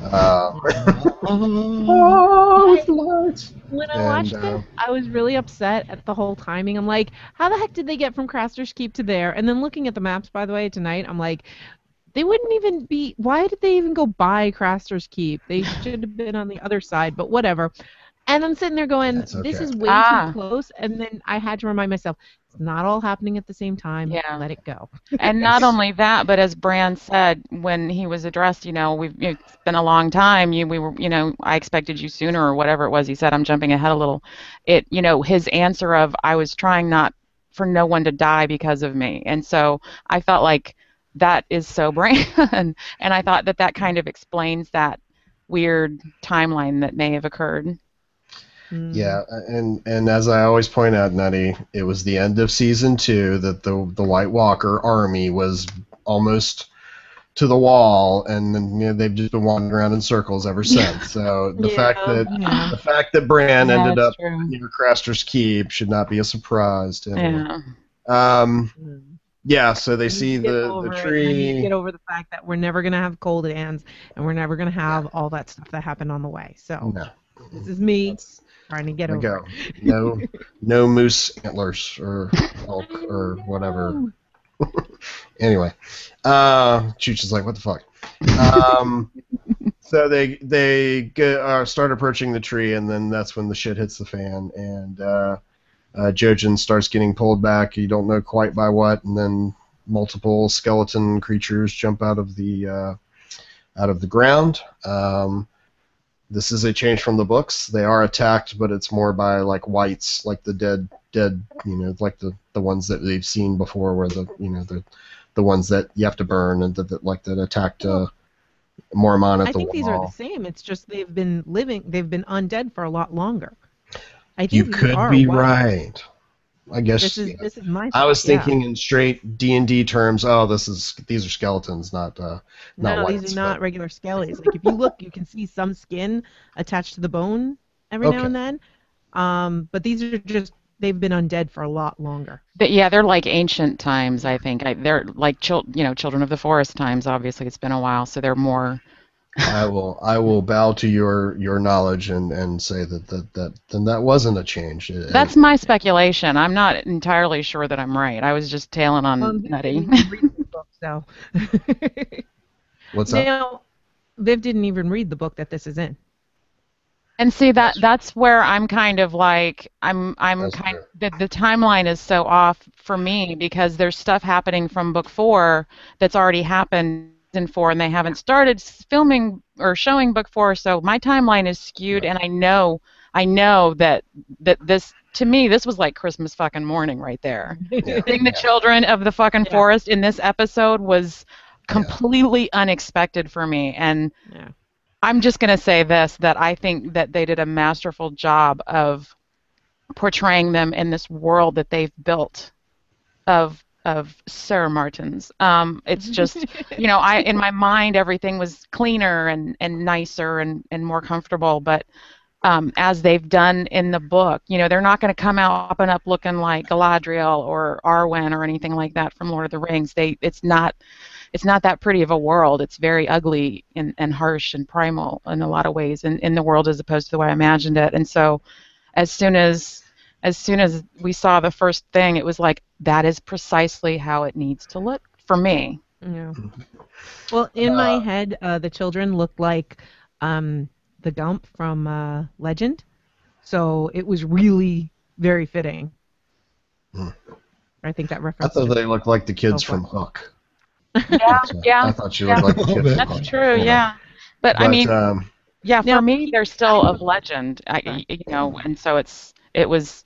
I don't know, Chooch. I would love to know if you had any inkling that you were going to you were going to see all of these different things that have only been of legend. Did you think you'd see the children?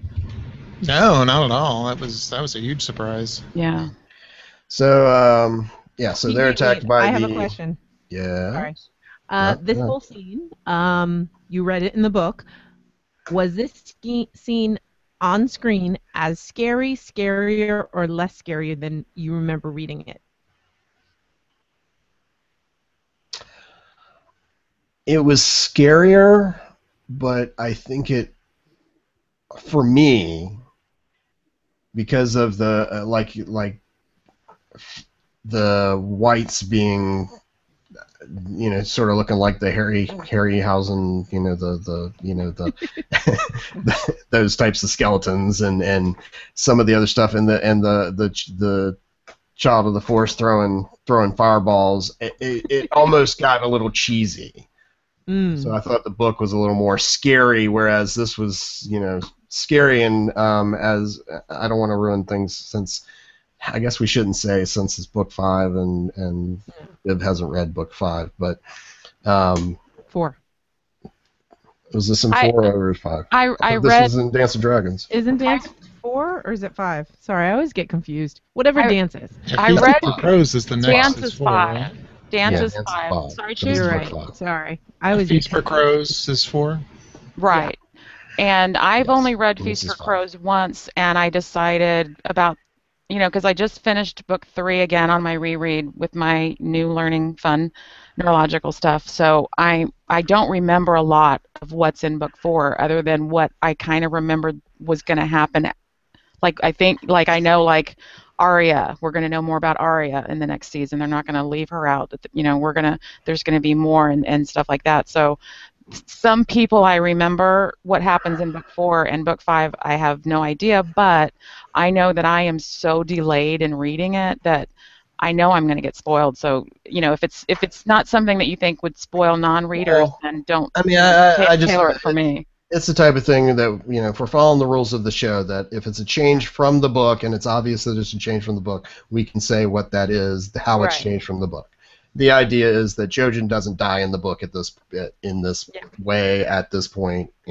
Not saying he dies or not Dude. up to this point at all, but Right. when it happens in the show, that's what I was saying, is like, oh God, all bets are off, because this didn't happen. Jojen Yeah. isn't stabbed 40 times in the stomach. What the My hell? God. Oh my God. Oh, that just That threw was- me. I was like, whoa. Dude, you're gonna get me all emotional again. That was It's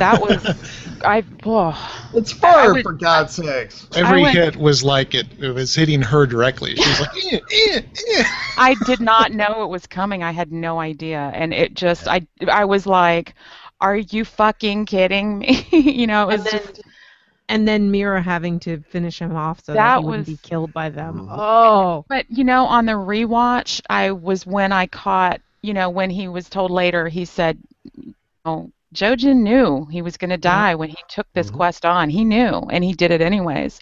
And on the rewatch, I caught his expression as he sees Bran and he sees they're standing in front of the tree, and I was just so thankful that he was able to get. I couldn't remember on the first watch if he was able to see the tree. I didn't remember where that fight happened, and I was like, oh my God, let him actually see it rather than just the glow and Bran's excitement, and he did. And then it was like, oh, we're here. Shit. It was just so powerful, and you're right about Mira. Oh my God.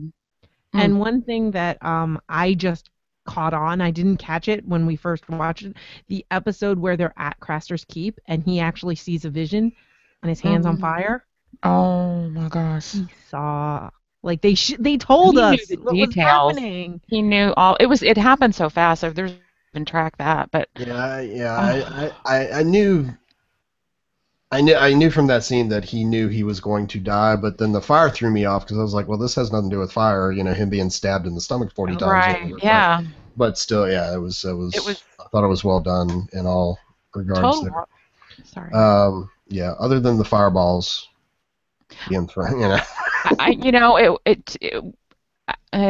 overwhelmed. But I just, again, the look on his face as he looks, and it's not just that, okay, we're here, I got John here, but he knows that he specifically made a difference. There were so many times that Bran wanted to abandon it, and he only stayed with it because Jojen made it clear how important it was. He knows that his death was worth it because he knows more about what's coming than I know for sure.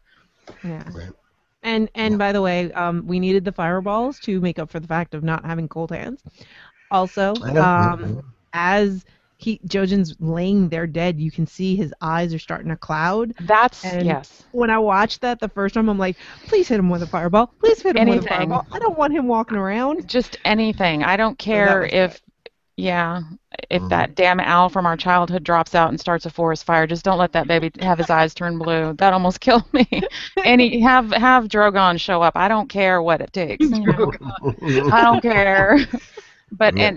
and like, can we really take a moment to honor freaking Christian Nairn Oh, in this yeah. battle scene of his? It was like Yoda in that Star Wars movie when he started flipping around with his laser sword. Laser sword. Did I call it that? Did you just say laser sword? I It- love my It's laser a sword. space sword. Come on. Space sword. Come on. It took many pills to get to the camera tonight. I apologize. By the but way, total tangent. I just found out Christian Narn is coming to HowlCon, and he's going to DJ a party there. Right after I move away. oh, How honey. annoying is that? I could have heard him spin. It, So well, annoying. I was talking to our son that's visiting today, and it was, we don't really talk about the show because he's not caught up on it. He watched season 1, and I don't want to spoil anything, but I was, we were talking about all kinds of things, and one of his friends back home is into podcasting and listens to a lot, and it really shocked him that his old parents did something that other people like actually listen to. But we were talking about it, and I was explaining, that this was like the best episode for that actor and how it really stung, that remember way back when Chooch and I interviewed him? Season 1. And we Yeah. love it. And We what happened to that interviewed audio? It's Skype. still, It we're was still all looking at it. silent and It was- garbled. And It was Skype, and that was what triggered the conversation, was the difference between Skype and Google Hangouts, and how that's how we podcast now. And my main reason for wanting anything else was because Skype completely mangled that entire interview. Yep. Season 1, we had him, we had knowledge, and we were so excited we didn't even take notes, and you can't make any sense out of it, and we haven't been able to get through because Game of Thrones happened. And it was just like, ow. But I mean, he was so amazing in this scene. And Branador, as you called him, is like as scary as the mountain, because Bran has the strategy. He was trained in it. He knows how to fight. Not very well, but in Hodor's hands, not, being a 10-year-old or however he was the last time he held a sword, in that body, like Nutty said, holy cow, and like Chooch said, this has to be something worth seeing, and it really was. And I think I don't care what happens in bowling for the rest of history. When Branador reaches back and grabs that one white in the eye holes and flips him and rolls him like a bowling ball, that is the finest moment in bowling history forever. I don't care. You can send me clips. Greatest bowling move ever. That There was you go. so. That showed how it was more than just Hodor's brute strength. That it was actually Bran driving for him to be able to have that thought, the strategy to be able to do that, the wherewithal, and then also, like PG said, be extra terrified because he was seeing what was happening to his body when those other guys popped up behind him, and Yeah. I think we all peed a little bit then, right then. Can we talk about what a kind soul that Hodor is? Yeah. That he couldn't even fight off the undead. No. And He it's was not frozen. simple. He's so kind-hearted. He couldn't possibly hurt anyone. And a friend of mine, actually gave me this theory, which I think is kind of interesting, that the reason why Hodor's, is that there's some sort of trauma that happened when he was young, and that he believes that the trauma happened because of his size. He hurt someone, Oh. and that he's retreated it within himself. And it just Oh my kinda, gosh. put everything to Shut up, perspective PG. for me. And I No, I just was think about the fact that he seeing couldn't do anything without Bran taking him Yes. over with the violation. Yeah. So That was very amazing. interesting to think about. yeah. All of a sudden, I see a mashup of Hodor in Oh, what was that movie with Tom Cruise and Dustin Hoffman? Oh, Rain Man. Yeah, seeing Christian Nairn in a Rain Man suit. Hodor. I mean, time to I watch lost it. Wapner. um, Jesus, PG. I just lost all my thoughts. God damn it. So while you get those back, Oh, Sheriff my Bullock God. says, I lost internet for a while. Did anyone already express discomfort on watching Jojen, essentially a child, be stabbed to death? Yeah, we did sort of I think that mention hurt us that all. was, yeah, fur being stabbed is not a good thing. So, yeah, we were all very saddened. And we also talked about how it was hard watching Mira finish it off. Well, I did have one thing that I wanted to add to that, not surprisingly. But just like as Nutty was saying, how traumatizing, we all agree, how clearly it just broke Mira that she had to do that. But it was when he said go, and he said it the way, when they're talking about, hunting or protection or anything in her wheelhouse, he doesn't question her. Anything that we've seen where it's anything related to their survival as far as physical, he's whatever you say, man, you got it. And then anything that requires strategy, anything he said, she doesn't question. She immediately does. She even made peace with OSHA. OSHA. OSHA. I'm sorry. Okay. But I mean, then she, the other piece is that she had to feel guilt as well because in attempting to protect him in the fight, she's the one that pushes him down to the ground, which in essence is why he gets stabbed in the stomach. So she also has the guilt of, okay, I just pushed him out of the way when he was actually defending himself. Yeah. Get him out of the way, and then killed the him. one that was already Oh my on the ground God. is when he stabs him. So I didn't even catch that. I just saw that when I saw the hand going for the knife, I thought, oh, good, he's getting a blade. And it wasn't. It was the white. And that's why when they showed him, and it's just like, why is he stabbing himself? Holy fuck, and just, I think it took as long for me to process as Mira, because she's never that slow. She was always so fast. But when she saw the knife was already in him and knew he was already so weak, it just, oh my God, yeah. That woman, she's an amazing actress, by the way. They're all amazing. Like, all of these kids are just fantastic. When I saw the white going for the blade, I knew it was a white, but I thought it was one next to Bran. So when it started stabbing Jojen, I was like, whoa, what? Like, I thought maybe it's just stabbing Bran's legs, and then that's okay because he can't feel it. But then I was like, wait a minute. And having read the books, like, we think we know everything that's happening. No, we don't know shit. Sorry, but we don't, because they just keep throwing curveballs. Dallas in the north, Jojen is dying, and, well, I'll talk about the other one later. Yeah. A quick thumbtack for when Christiana's with us on our final episode for this season where we discuss it. I want to get the perspective of you guys that have read book 5, and because I just want to, I'll write it down, but we really got to come back and talk about this scene with Christiana because I've got some questions for you. Sure. Did Christiana have any notes? Maybe my laptop just went dark on me here. Oh. Take me a minute to get back up. I gotta get my brain phrasing. But let's jump while I'm waiting to log back in here on my other laptop. Let's talk about the scene inside the tree. So they make it into the tree, have a little labyrinth-looking thing, and finally get to the three-eyed raven or the old man in the tree, or and the whites go whatever you want to get call in. it. Yes, that was awesome. That was probably one really of the best cool. effects. Is that when they actually went through the door, they exploded. Dude, what did you think of that, by the way?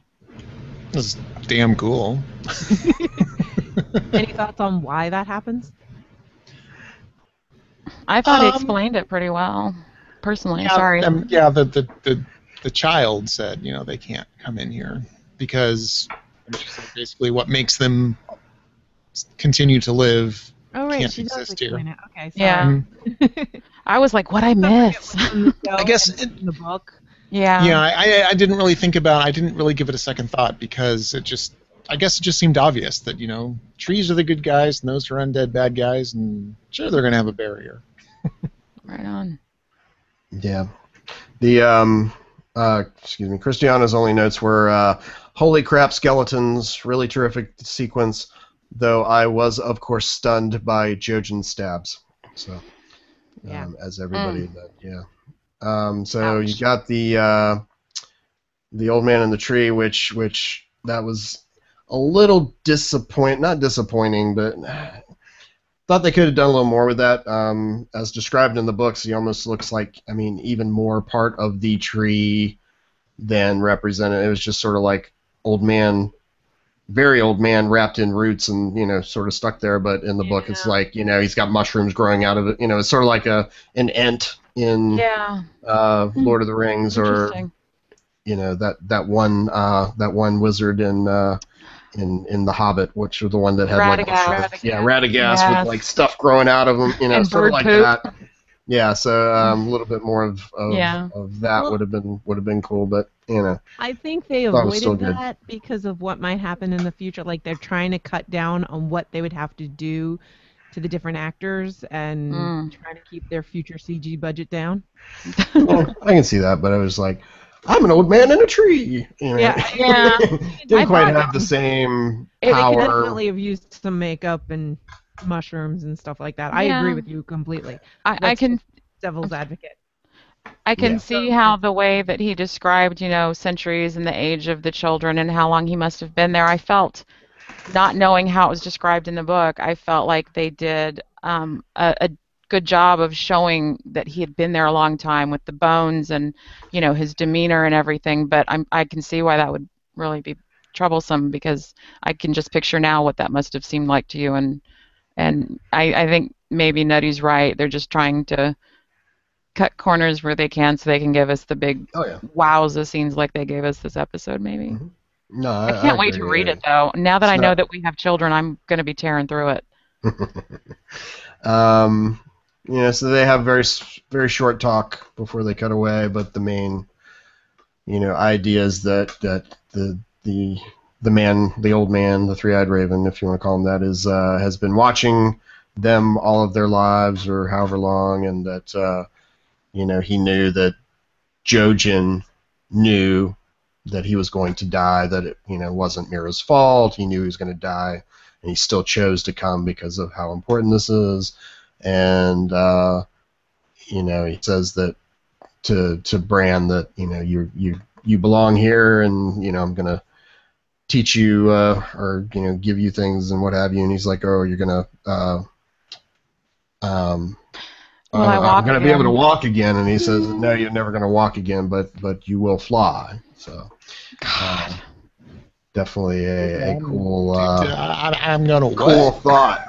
I know. Yeah. So what, what do you Chooch? think? What do you think that means, Chooch? What did you? I missed your comment too. I'm sorry. Oh, it is. I'm gonna what? Two things popped in my head.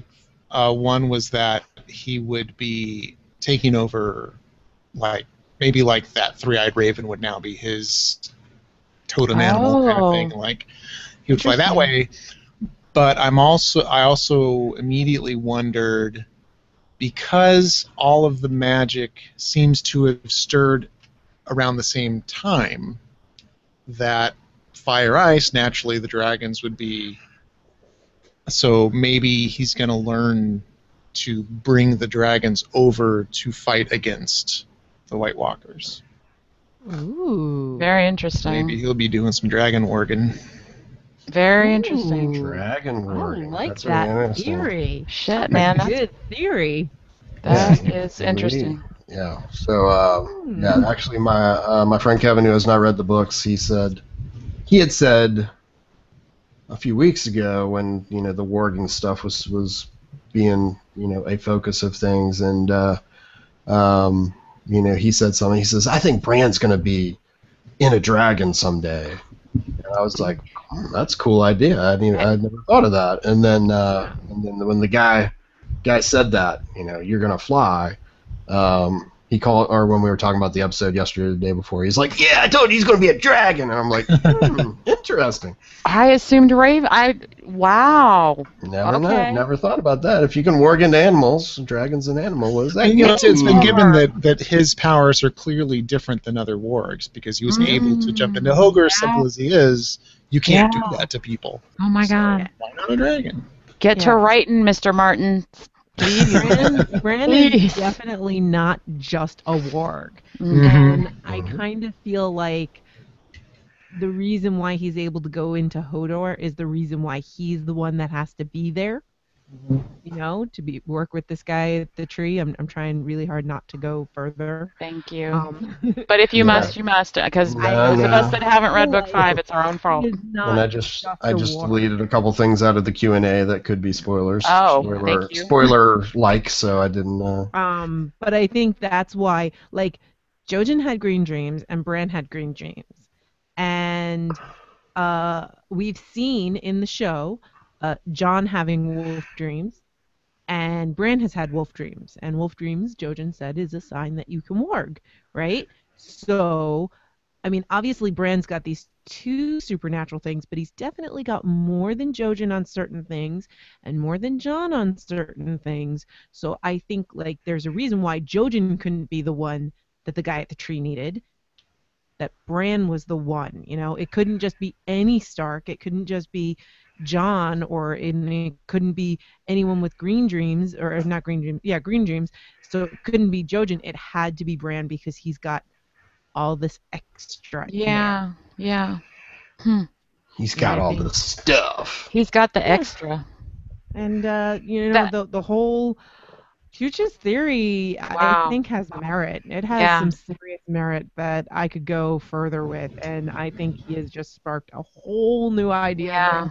Totally. I need to go through my notes big time. I guess one thing about the scene, to kind of diverge just a little, same scene, the way that Bran it was like a dying man in the desert crawling to water when he was crawling through those bones. You know, that was one of the things they did, I think, to show the age of the time span that had passed. Were they bones or roots? There were bones. There were definitely skulls and rib cages and stuff that he's crawling through. It was horror. It was like, oh my God, Bran. But I think I didn't even realize how much he hoped that he would walk again when he got to the tree, until he said I believe it was the first thing he said that was like, holy shit, we survived, or anything like that. It was just, you're going to let me walk again, right? And then the look on his face when he was like, no, you'll not walk again. You could see that he's processing. We went through all this. Jojen is dead. I'm separated from to his knowledge, his only living relative now. He sent Rickon away. And so I did all this, and I'm not even going to fucking walk. Are you insane? But he can't even, like, process any of that before, did you say fly? Like Chooch said, wait a minute, what'd you say? It was like, the look of what could that mean on his face stuck with me more than, oh, it's going to be something other than ravens. That really is such a great point. Wow. Well, and to me, like, I've always thought that Bran wanted to walk again, not so that he could walk and do things, but so he could climb again, because climbing is so important to him. And it makes you wonder, like, was he so into climbing and being high up because he was meant for this? You're breaking me, y'all. Jeez, wow. Walk into a spider monkey. Our skulls and bones. Sorry, it just came up on the No, screen. it's just all fantastic points. He over this skull and he pushes it aside. I'm sorry, not good. Anyway. Nicole says green dream sounds like a Ben & Jerry's ice cream flavor. And now that needs to happen. Dreams. That would be good. It should be pistachio as the main ice cream. Ooh, I have an ice cream maker, honey. We can make this happen. All right. Sheriff Bullock says you will never walk again, Bran, but you will dance. North of the wall dance party. Hashtag. Sorry. John's not going to dance. He's going to just stand on the side and look sad, though, poor thing. Hey, it's already 11 o'clock, so let's move on to the Veil. Wow. Wow, that's all you gotta say, huh? Well, no, I think that this was I think that the way that they did these scenes, they across the episode, I just wanted to. I don't even think I wrote it down. It just reflecting on what we just saw, and then we go to Arya, where there were no special effects. It was literally her in her element with Needle doing the water dancing practice, going through her, whatever he called those series of moves, and the only spectacle in front of us was the landscape. And the fact that they could go from such a crazy scene at the wall and then do a more subtle scene with Cersei and Tywin and Jaime that still packed as big of a punch, but kind of gave you a break from the visuals. I think the balance that they struck in dropping these pieces in the order they did was really beautiful because it was you got to catch your breath and go, look how beautiful that is. Look how happy Arya looks, and then around the corner. But it was just it shows just how damn good the people are that are doing this show. Can we talk about the fact that Pod lost the horses? Oh yeah, we have to Go definitely ahead. open. We have to open with Pod losing the horses, and that's Absolutely because, right. I because I apologize. made fun of his not being able to ride at all, and so he's like, "Well, I'll just get rid of the horses. We don't have to worry about that anymore." Tied them up like I showed you. They'd still be here. You can carry all the saddlebags Yeah. 30 miles. Or Which, in however many. honesty, he would have offered to do because he's such a little gentleman, But yeah, it was awesome to see her go, yes, my man, you're carrying that shit. Yeah, when they stumbled across Arya, I was like, ooh, all right, this is going to be really interesting. I still call bullshit that there's no way they walked away from the bloody gate. Those guards, even if she was lying about being Arya Stark, there's no fucking way they don't bring her back to the castle. Yeah, I agree. just to say we know that this child has been missing for years now, and you're claiming to be her. We got to figure this out. You're absolutely right. Especially Maybe Lord with, Baelish maybe exactly. Lord Baelish would know what she looks like. There's just Oh there's God. Yeah, especially I mean the minute that Baelish takes over, he's going to have his information network starting to be built, and anything that happens at that gate, he's going to want to know. Yeah. And that guy isn't just going to say, "Oh, well, Lysa died." Okay. Yeah, I guess we'll just leave now. I yeah. also think that in this show, they tell people who they are far too much. Thank you very Arya's fucking much. always like, oh yeah, I'm Arya Stark. Dude, you are hunted. Nobody's supposed to know you're alive. It was that I think we're safe again thing, It was like when they were trying to get into the twins as everybody's being slaughtered. It was that, and you didn't get that same excitement, but until later. But it was just, that was the charm of her laugh. Is like, again, really, And I totally agree. It's bullshit to give the name. They didn't do that at the twins, and they know more now. I agree, Nutty. How about you, Chooch? What'd you think? Oh, about announcing who she was then? No. Yeah. I guess it seemed like maybe that's the only way to get through the gate, because if you just say, yeah, we need to see Lysa, it's important. Yeah. Can I speak to your supervisor? Right. Do you know who I am?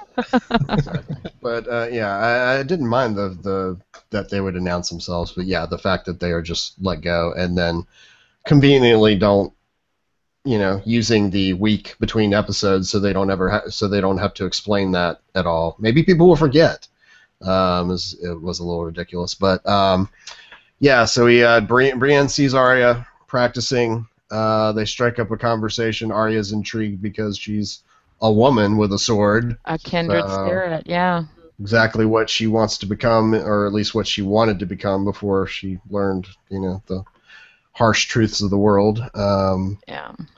But that was a great conversation about who taught you to fight. She couldn't resist starting a conversation with her, and the idea of Brienne's dad is just a complete ass, not as bad as Samwell Tarly's dad, but still a jerk. But the idea that he's like, well, if you're gonna ignore me and keep fighting, I'm at least gonna teach you how to fight. Yeah. So that I love that exchange, and I especially love. Sorry, it's just this whole series of shots between the Hound and Arya and Pod and Brienne I swear our fan service, because these are all things that people who have read the books are like, Yes.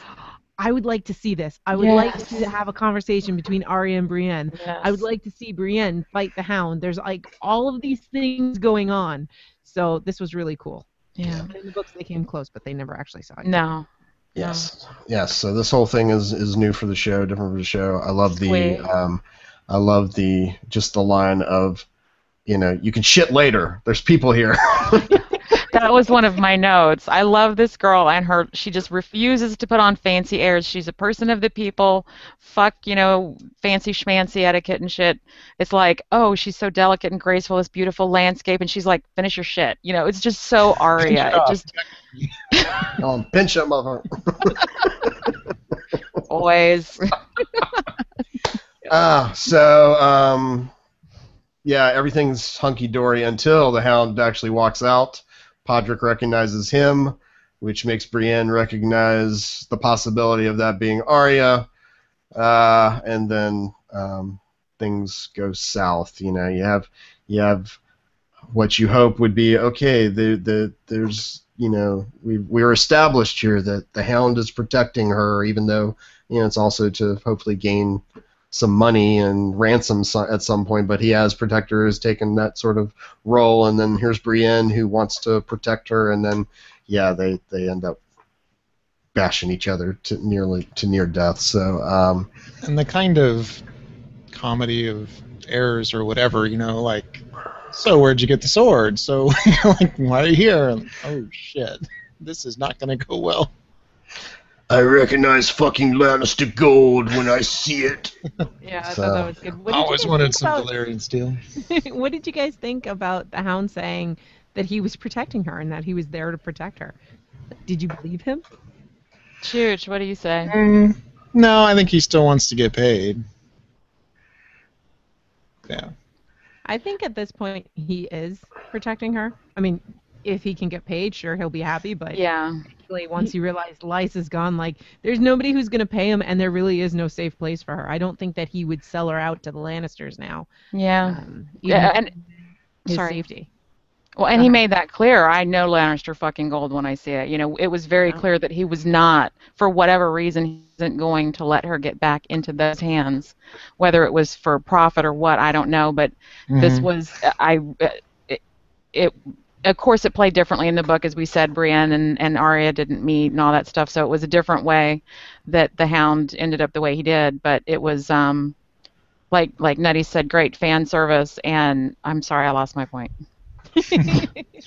And when he said Valyrian steel, all I'm thinking is like, nope. Brienne's probably thinking, oh yeah, hey, it was your dad's sword. Oh shit. Let me not mention that this is half of ice. Yeah. Yeah, I hadn't even thought about that, Chooch. That was awesome. Ouch. I was thinking of that. This was yeah. part of your dad's sword. Oh, man. Awkward. And I'm going to stab your new father figure with it. So Yeah. awkward. Yeah, best moment of the fight is which it made me cringe, and I'm just like, what the hell is him grabbing the blade with his with his hands? Oh, And it made me think of Catelyn when she grabbed the knife when the guy was trying to kill Bran, and just the idea of the blade slicing through fingers like that was. Did you ever see Rob Roy with Liam Neeson? Because that was immediately brought to mind. Yeah. That was when my crush with Liam Neeson started. Was spoiler if you haven't seen this 20-year-old movie called Rob Roy, but there is a scene where he is, he's got the sword and he just literally grabs it and pulls himself up the sword to whip Tim Roth's ass, who squee. But it's that powerful of, I don't care what happens to me, you are not going to win. And it was to me at that moment that I thought he really does want to protect her. He's going to extraordinary lengths because, in my opinion, Brienne kind of won that fight on the rewatch at the very beginning, because when they started fighting, he was directing them in one direction. She made herself vulnerable. I think she even took a pretty hefty hit to get him moving towards the cliff with his back to it the whole way. And it was like this immediate thing, and I was like, wow, with that plus the wound and her strength and her skill is just, this is that scene. Holy shit.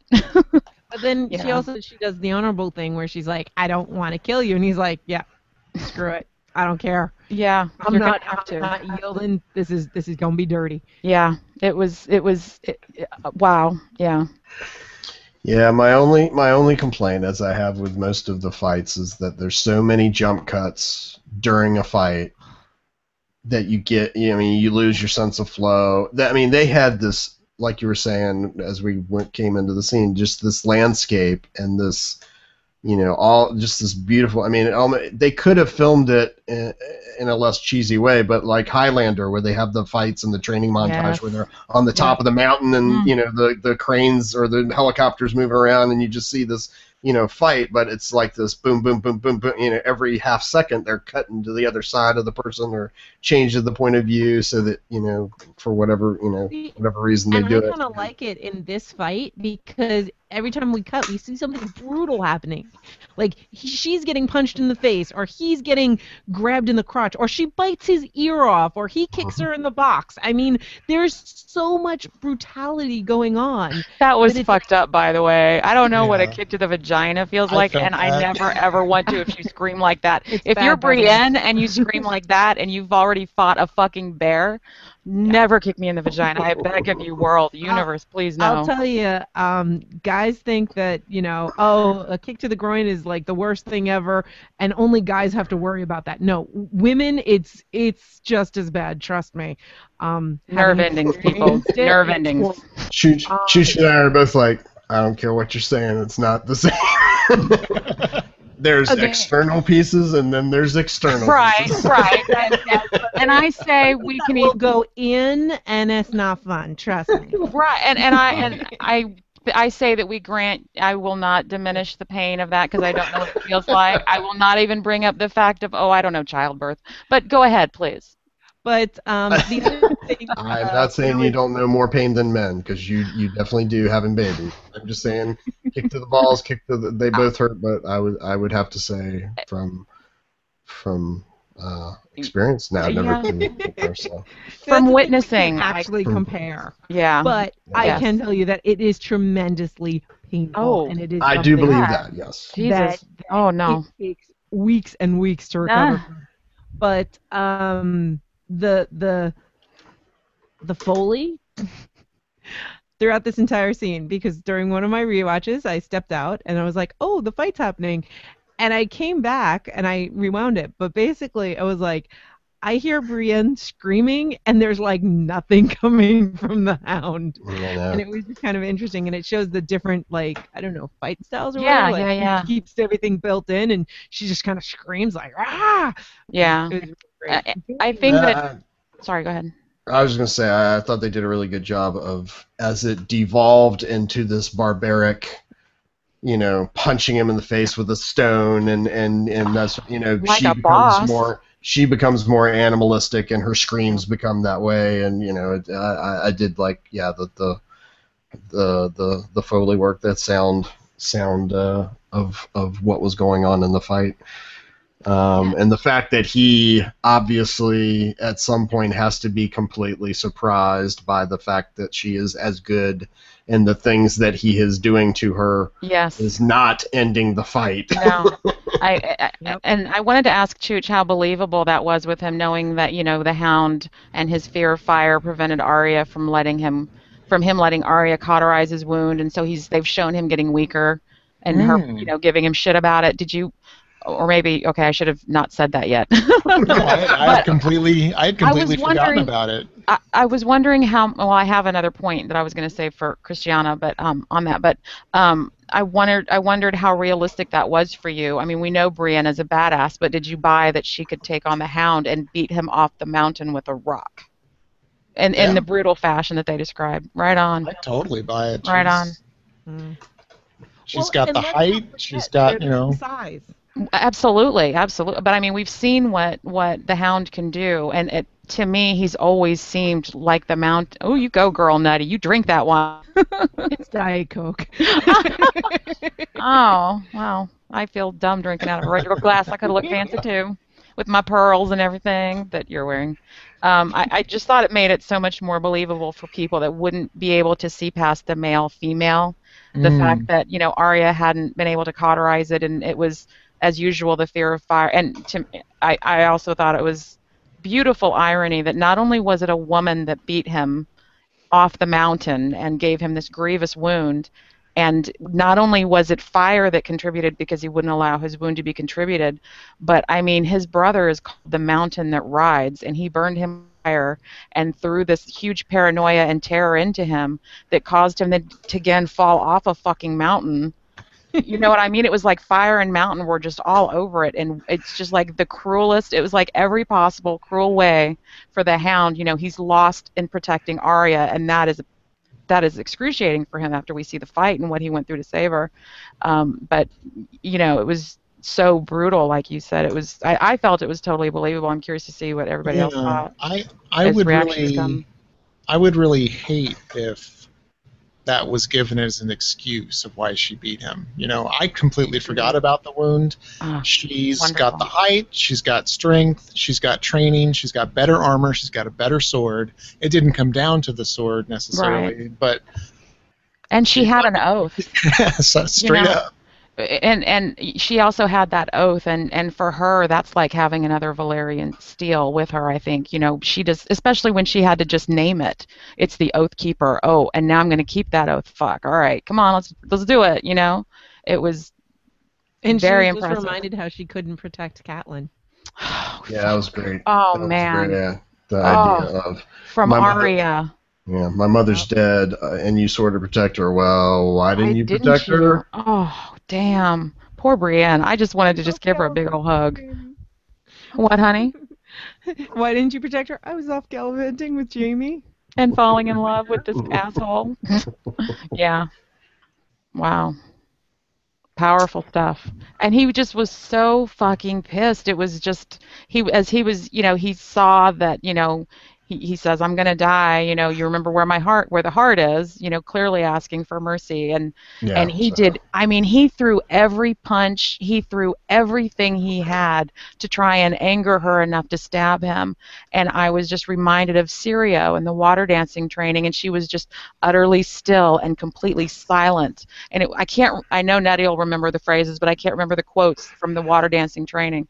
And she just completely was able to, I'm going to watch this, and I'm just going to be a water dancer right now, and I'm going to do what I got to do. I'm going to take your bag of gold because I learned when you didn't steal any from Joffrey, and I'm just going to let you suffer.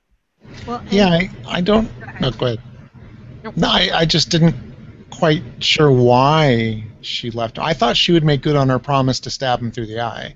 That's what I was expecting to come. So Gotcha. I didn't know if it was because she came to like him or because it would hurt more if she left him. She certainly didn't show him any mercy. Right. For me, yeah, it I was think the latter. yeah, it was definitely the latter. I mean, what does the God of Death say? The God of Death Mm. says not today. And what did he want? He wanted her to kill him. And she's sitting there going, that would be what a friend would do, Yeah. is I would kill you. But when it comes down to it, as much as you have helped me, you're still my enemy. And you're not going to be able to help me now, but I'm just going to let you suffer and not give you what you want. She would give him Yeah. the comfort of water, but that's about it. And yeah. And the whole God of Death thing, and we get into this later with the Vala Morghulis. Mm. This is a very big thing with Arya. Arya is learning about control over death. Mm-hmm. She's been able to give people death, and right now she is refusing someone death. And I think it was a very powerful message, is that yes, revenge is sweet, but don't just say you're going to kill somebody, because that may not bring you what the vengeance that you're seeking. Sometimes letting them live, like she did in this case. Mm-hmm. And of course I feel like and this may be unfair for Chooch, because I feel like this is something that's probably from the text of the book, that you get more of a sense of what's in her head when she leaves him, um, as she does. And so maybe that's also where that, well, maybe she cares about him is. And I think that they definitely left room for that. But I think in the end, all she can, what is she but revenge now and survival? She can't trust anybody. I think if she cared for him, she would have killed him. Yeah. PG, what do you think? Um, I think it's mostly what you just said, that she would not give him the mercy that he wanted because it's what he wanted, and she wasn't going to give him that.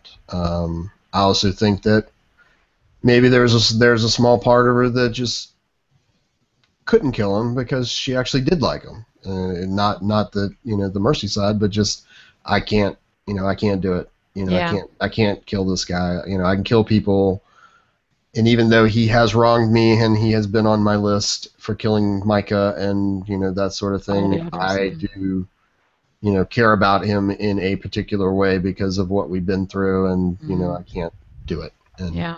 I don't know if that plays any part into it, but that's what I would like to think is that Yeah. part of it is that she actually has grown to care for him, and just not able to pull the trigger, so to speak. So I just have to make a quick note on again, talented actress she is to be able to pull off such a complex character in such a complex way that we can sit here and talk about it for half an hour. You know what I mean? Yeah, we're talking about what is going on in her mind, and she just sat there and said like one thing the entire time. So, Yeah. Yeah. oh yeah, I mean she Immensely acted. powerful. Yeah, I mean she acted with her eyes in that scene better than most in the show could ever. Other than maybe Peter Dinklage at times with his eyes. Just in that one scene, so it was very powerful. And Sandor did say something that made all the Sand girls scream.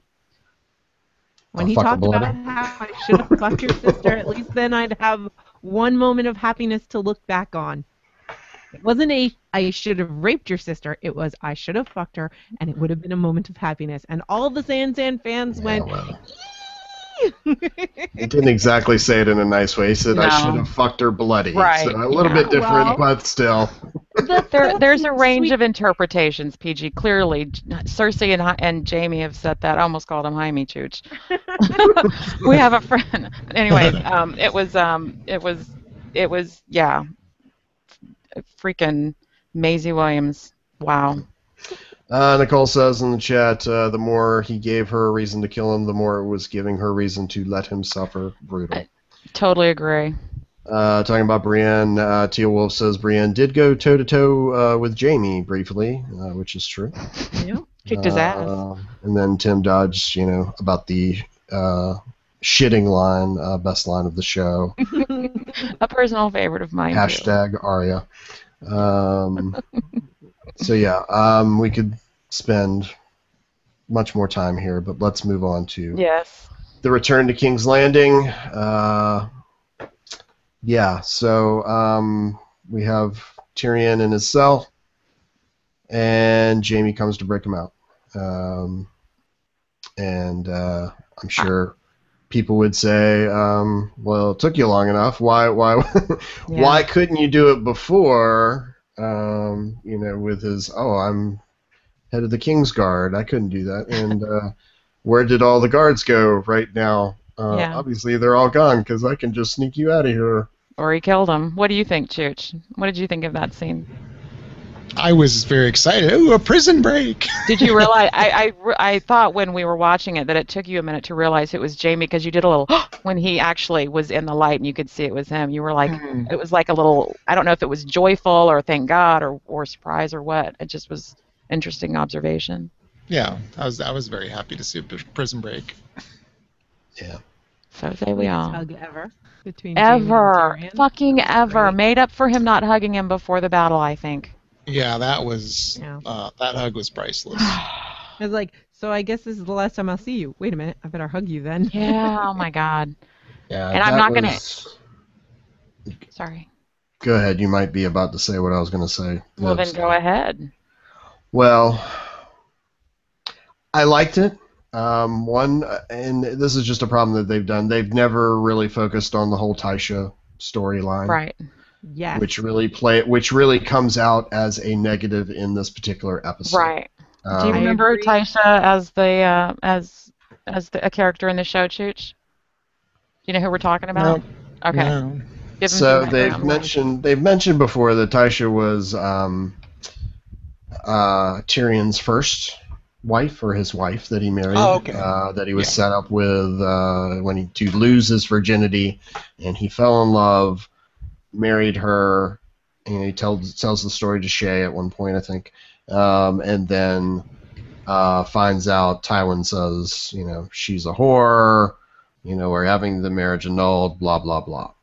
And even worse, more traumatizing stuff for Tyrion, obviously. But yeah, paid that's for who she was. A bunch of guys to do her and all that. Yeah. Yes, including. I remember that. I just didn't know her name. Yes, Yeah.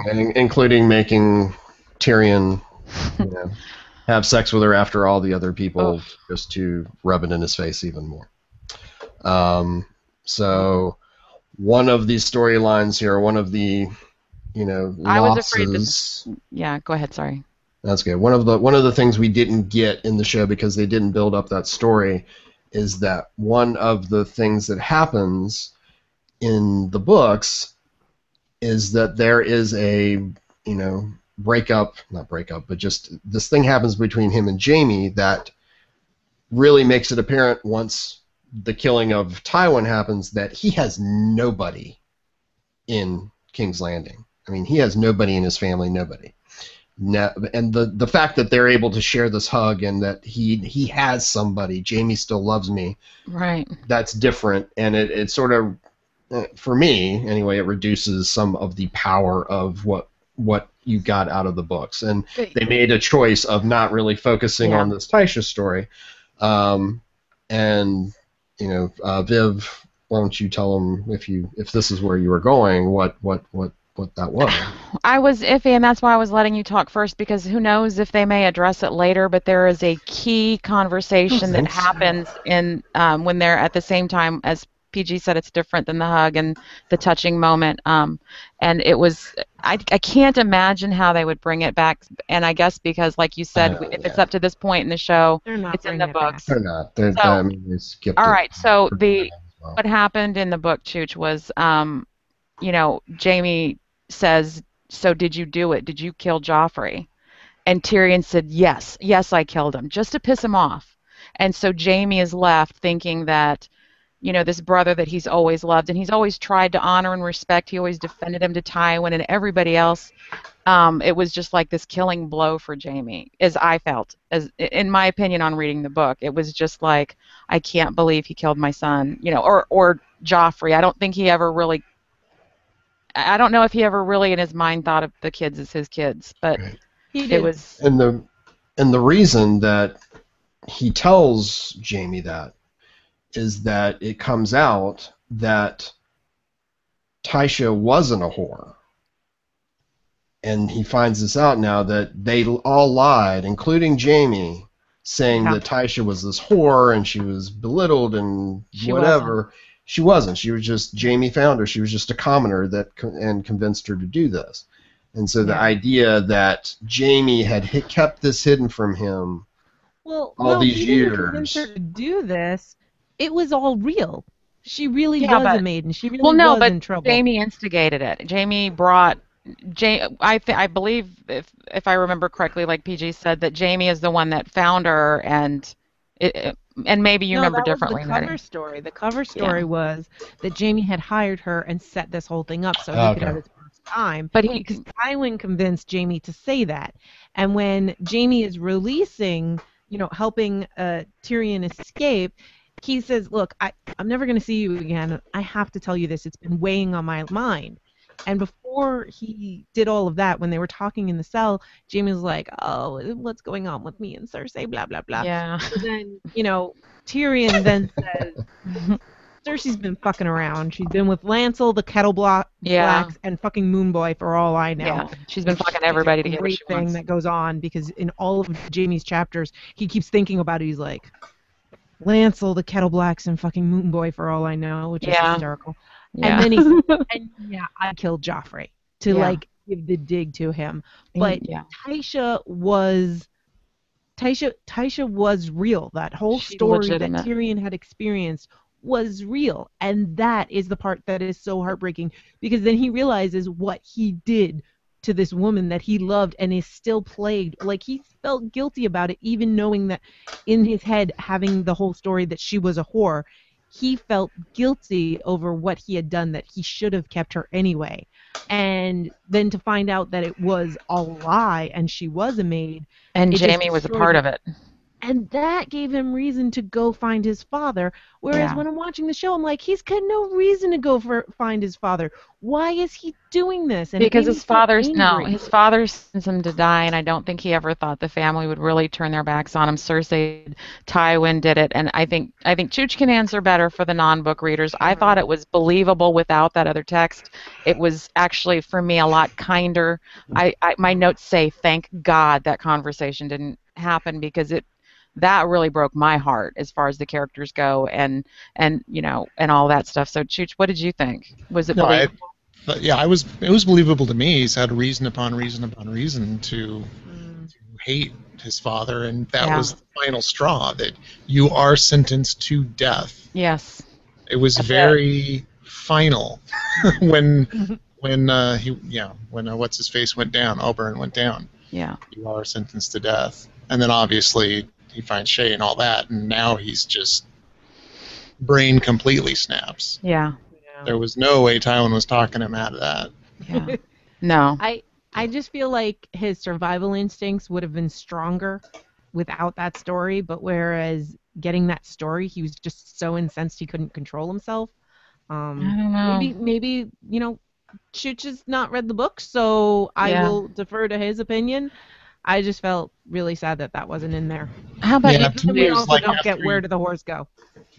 To me, it was once he was sentenced to death, it was final. Now he's waiting for them to come get him to behead him. Yeah. I figured the whole time he's thinking about different ways he's going to kill Tywin. I could that was just the last straw, and that safety and freedom became secondary to Tywin must die. Yeah. Okay. Because he still loves. I mean, Tyrion loves, and I think that you get a sense of it in the show, but Tyrion really, really loves Tommen and Myrcella in a way that he could never have loved Joffrey because of the evil factor. But if nothing else, I think, Nutty, I think that the fact that he is so protective and loving of those two innocent children, as he always called them, that if for no other reason than just to protect Tommen and Myrcella from what Tywin could do to them in the future, after what he could do to his own child, what could he do to his own grandchild where he's got another level of separation from them? You know what I mean? Tyrion's Even so though they smart. didn't kill his wife. Tyrion's so smart and so strategy, thinking that he had to have come to the same place Cersei did, that they're going to tear Tommen apart. Yeah. Okay. Well, okay. and you're convincing me. And I think, you can't underestimate the performances of the actors as far as selling it. I think they did such a wonderful job with the emotion of it that maybe that kind of smoothed the edges of that, for me anyways. And again, I really was glad we didn't have that scene, so I'm far less critical on it than you guys. Yeah, it's not critical. I just think it one of the main points, I think, is that at the end of this, after he kills Tywin, he's lost everything. Yeah. Obviously killing Shay, killing Tywin. Oh my God, you're right. He killed Shay before that. I've lost Jamie, the only family member that actually cared about me, and so leaving, knowing that you're never going to be able to come back, is a lot different than.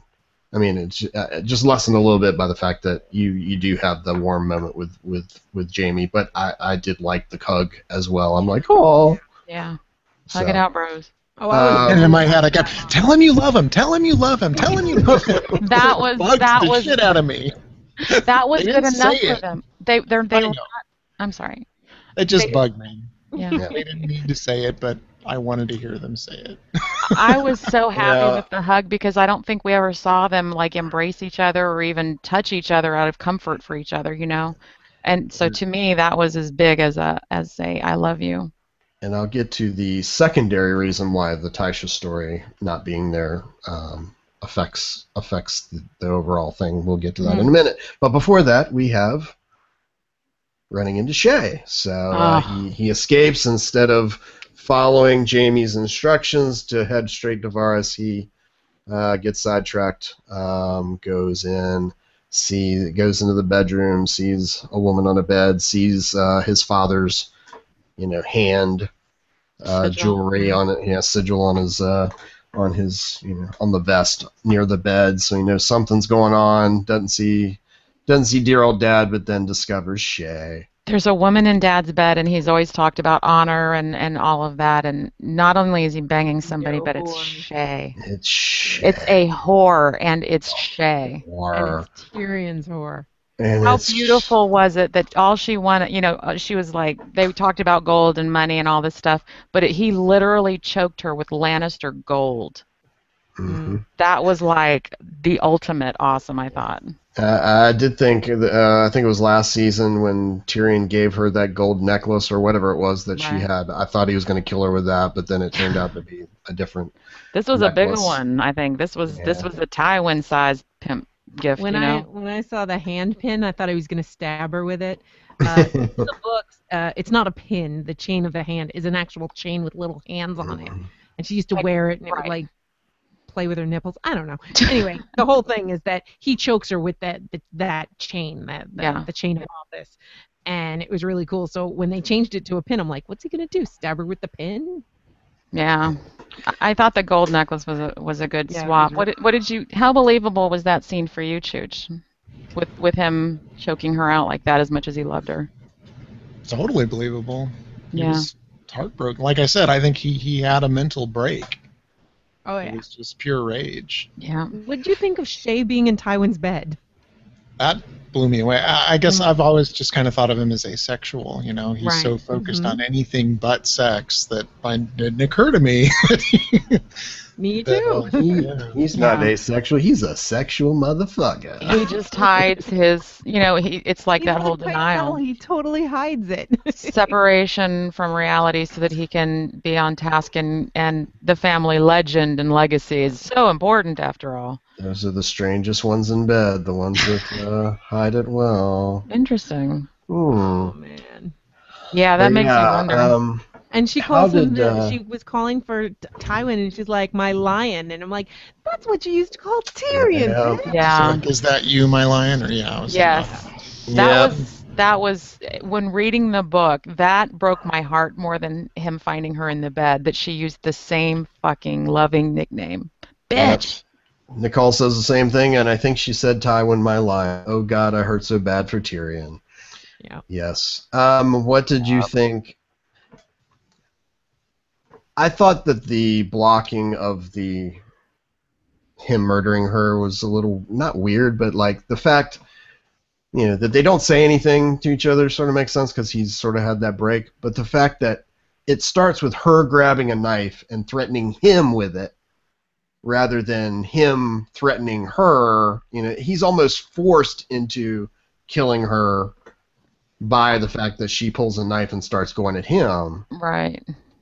Nah, I thought- I think she just knows exactly what's about to happen. Yeah, maybe. I just thought the timing of her grabbing the knife sort of flipped the switch rather than him coming at her with scary intent in his eyes or something. It was more, oh fuck, I am screwed. Let me grab this knife, as she has done in the past. Well, and I think she's always been hyper defensive. And it's justified because she realizes what a blow this is going to be, and she realizes that obviously what she cares about is the money after all, or we can presume that maybe she did care, but now she realizes that she's on the winning team's side, being in Tywin's bed, and what kind of a future does Tyrion have? And she ain't fucking all these guys to live poor, regardless of what she said before.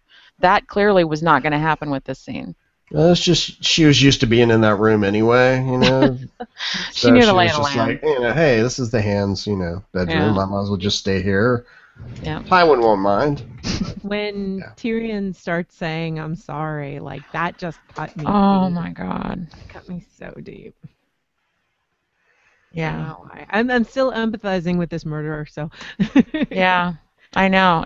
That was I was just like, you deserved it, bitch. No. She did too. She did. Damn it. I don't like violence against anybody. I don't like seeing anybody killed. But when that happened in the book, I said, fuck yes. And that was one of the things that I did say, please let that play out, because he is so broken at this point. There is absolutely nothing for him but vengeance and survival, and that's all that was. He didn't even have time to process who it was before he was defending himself. But So it's I sad, think it made it I don't easier care for about her dying. I care about the trauma it's putting on Tyrion. exactly. Well, So sad. right. But I agree with you, Viv. I'm so glad they kept it. Yeah.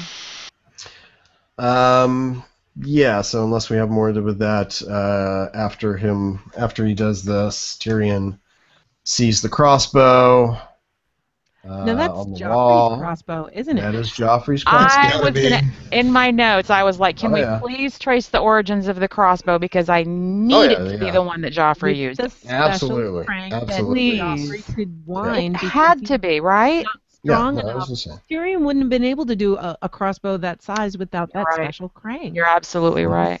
Oh, See, yeah. I don't weapons, Joffrey's so I didn't know the difference between it really and the other one, but Mhm. thank you for that. I feel much better. It was kind of awesome. He goes down the hall and just, I guess, well, I've been in this room a lot, and if I wasn't in there, I was in the privy. So he goes down and finds dear old dad in the privy. One of the, a great scene, great acted. Chooch, how did you feel? This is a question that my friend Kevin said. How do you feel about the fact that the big baddie that's currently left on the show dies in the bathroom in that way? I feel like it was Poetic justice. His legacy. A friend of ours, the son of friends of ours, Chooch and I are people that he can geek out with on this and various other topics, and he actually messaged me. He's a teenager, and it's really charming to see that when he comes to me with these things, and the thing, we had a long back and forth about it after the show, and he said that Tywin Lannister lived his life trying to control the throne. It seemed fitting that he died on one. So cheers to TM on that one. I love that. I was like, that's exactly it. Because I didn't really have any notes on that scene, because to me it was just, it spoke for itself. Just the performances. Wow. Just, yeah. Yeah. I love how Tywin doesn't believe. He's like, my son's sitting here with every right to try to kill me with a crossbow, with a lion on it, pointed right at me. I'm not going to believe he's actually going to do that. Stop being an insolent child. Let's go talk about this. It worked before. He just didn't know. He didn't realize what Tyrion, where he was. Tywin was believing his own hype, Yeah.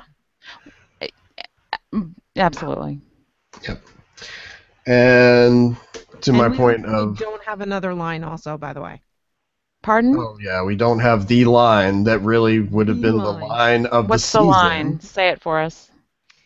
Go ahead, Nettie. All right, so in the book, when he shoots him, because he's on the privy and he shoots him, Tywin's bowels let go, and Tyrion, I don't know if he thinks it or he says it, but it's like, in the end, Tywin Lannister does not shit gold. You're right. I forgot about that. And it wouldn't even have to be that gross. Just the fact that he's sitting on the shitter, he could say, I guess Lannisters don't shit gold after all. Yep. So, but yeah, missed opportunity there. But again, the whole not using the Taisho storyline to its maximum effect. The fact. Obviously Shay being a whore, and the fact that he's sleeping with a whore, and he's gone back on everything he's ever talked about, being with a whore, was important to Tyrion. Also, the thing that pushed him over the edge was the idea that the woman you represented, the woman I loved, that I married, that should have been my wife, you lied and told me she was a whore, and now you're gonna, act like whores, that you can use this word around me, and that's him saying don't use that word again. Had a lot more meaning with the added storyline of that. And he I asks, agree. where did Taisha go? And Tywin says, wherever whores go, because Tywin was like, it doesn't matter if she was a whore, she's a whore now. It doesn't matter. He's established her as a whore in his denial line Well, of train of and thought. he turned her into one, Yeah. basically. He really did because he Because points out. yeah, well, what more could she do with her life after that, but be a whore? So I mean, it was.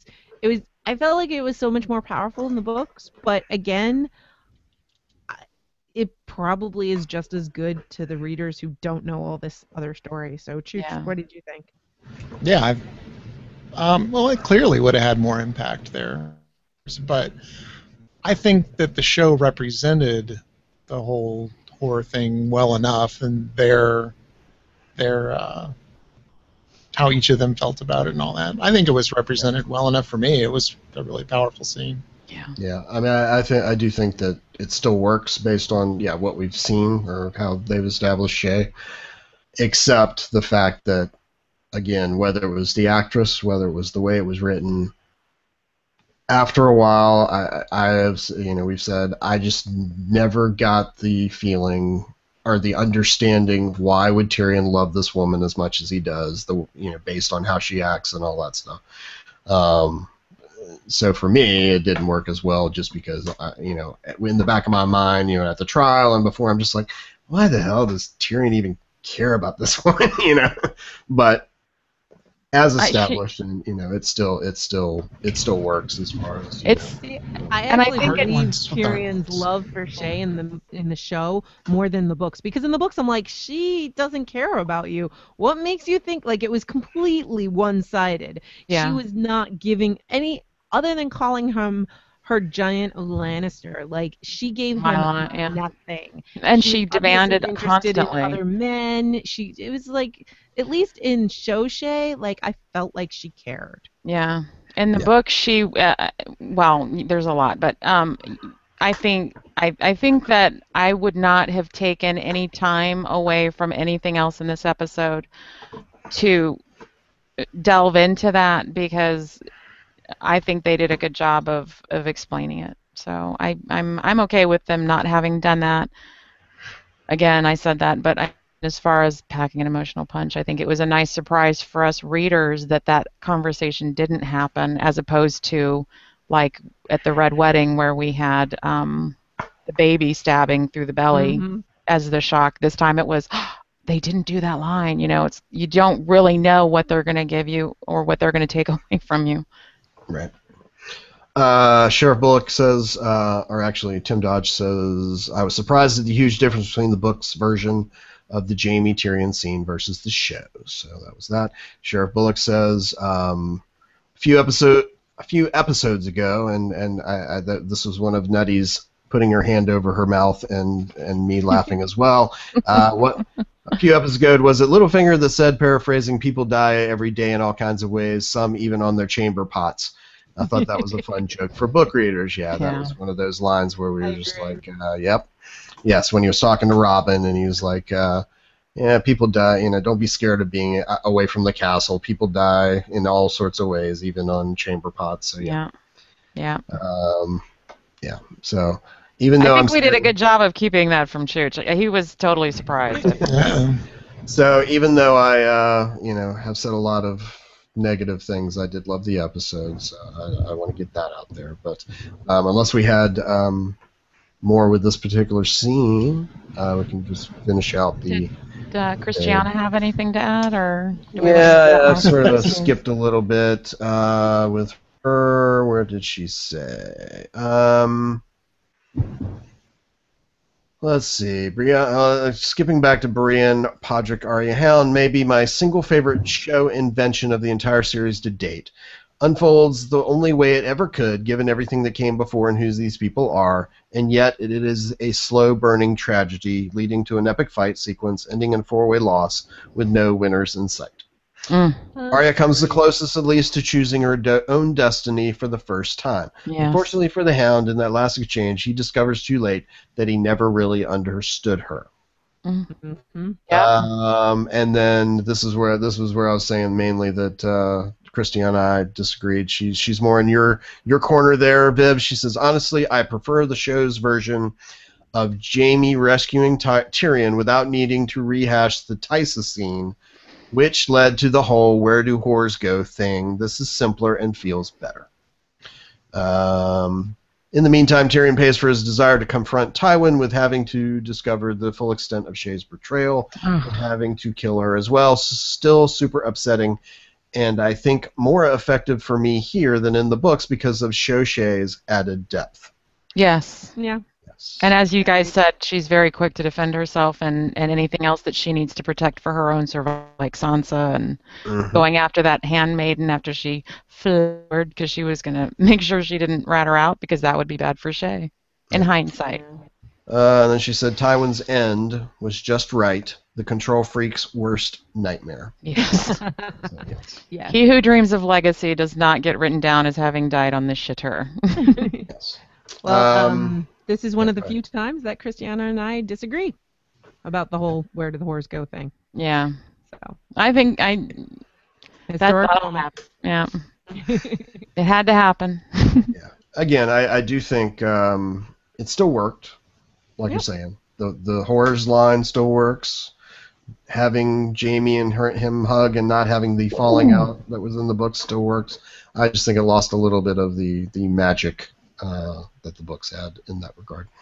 Well, and like I said, Chooch has convinced me because my angry moment was I didn't get why he would go after his father, but Chooch has convinced me, so I have been turned around on that. So the power of the new. All right. There we go. So he does leave after that, after shooting Dad twice. He only shoots him once in the book, but then shoots him a second time for good measure. Well, because he said whore. He said don't say whore, and he said I thought the he first said time. say That that. was the first one. He shoots him the first time about horror, and then the second time he says, "You're not my son." After he shoots, he says, "You're not my son," and he's like, "No, Dad, I am your son." And he shoots him the second time. Oh, okay. Because he's like, "Yeah, you made me." Yeah. What I am. The little monster, that he shooting you right in the chest. So yeah. Yeah. He was going number 2, right? So. He needed that second one. And So then... Go ahead. No. No, you go ahead. I was going to say so he leaves there and runs into the man that we have seen not enough of this season, Mr. Varys, and yes, I love into the a familiar box. Yes, Oh, I was man. like yes. I love the callback to the Wizard's box that he puts them in. And I think it showed how in shock Tyrion was that he knew what it was and he was like, "Trust me, I've gotten you, I've helped you get this far. Just trust me." And he gets into that box of terror, Yep. Oh yeah. And just the idea, the first time he sees him, he sees all. You couldn't really tell. It looked like there was like blood, like maybe he had like walked through his father's blood or something, and like had blood stains on the floor. Obviously, it was more than just like the look on his face, like "What have you done?" It was, definitely other things there that made him clued him into that.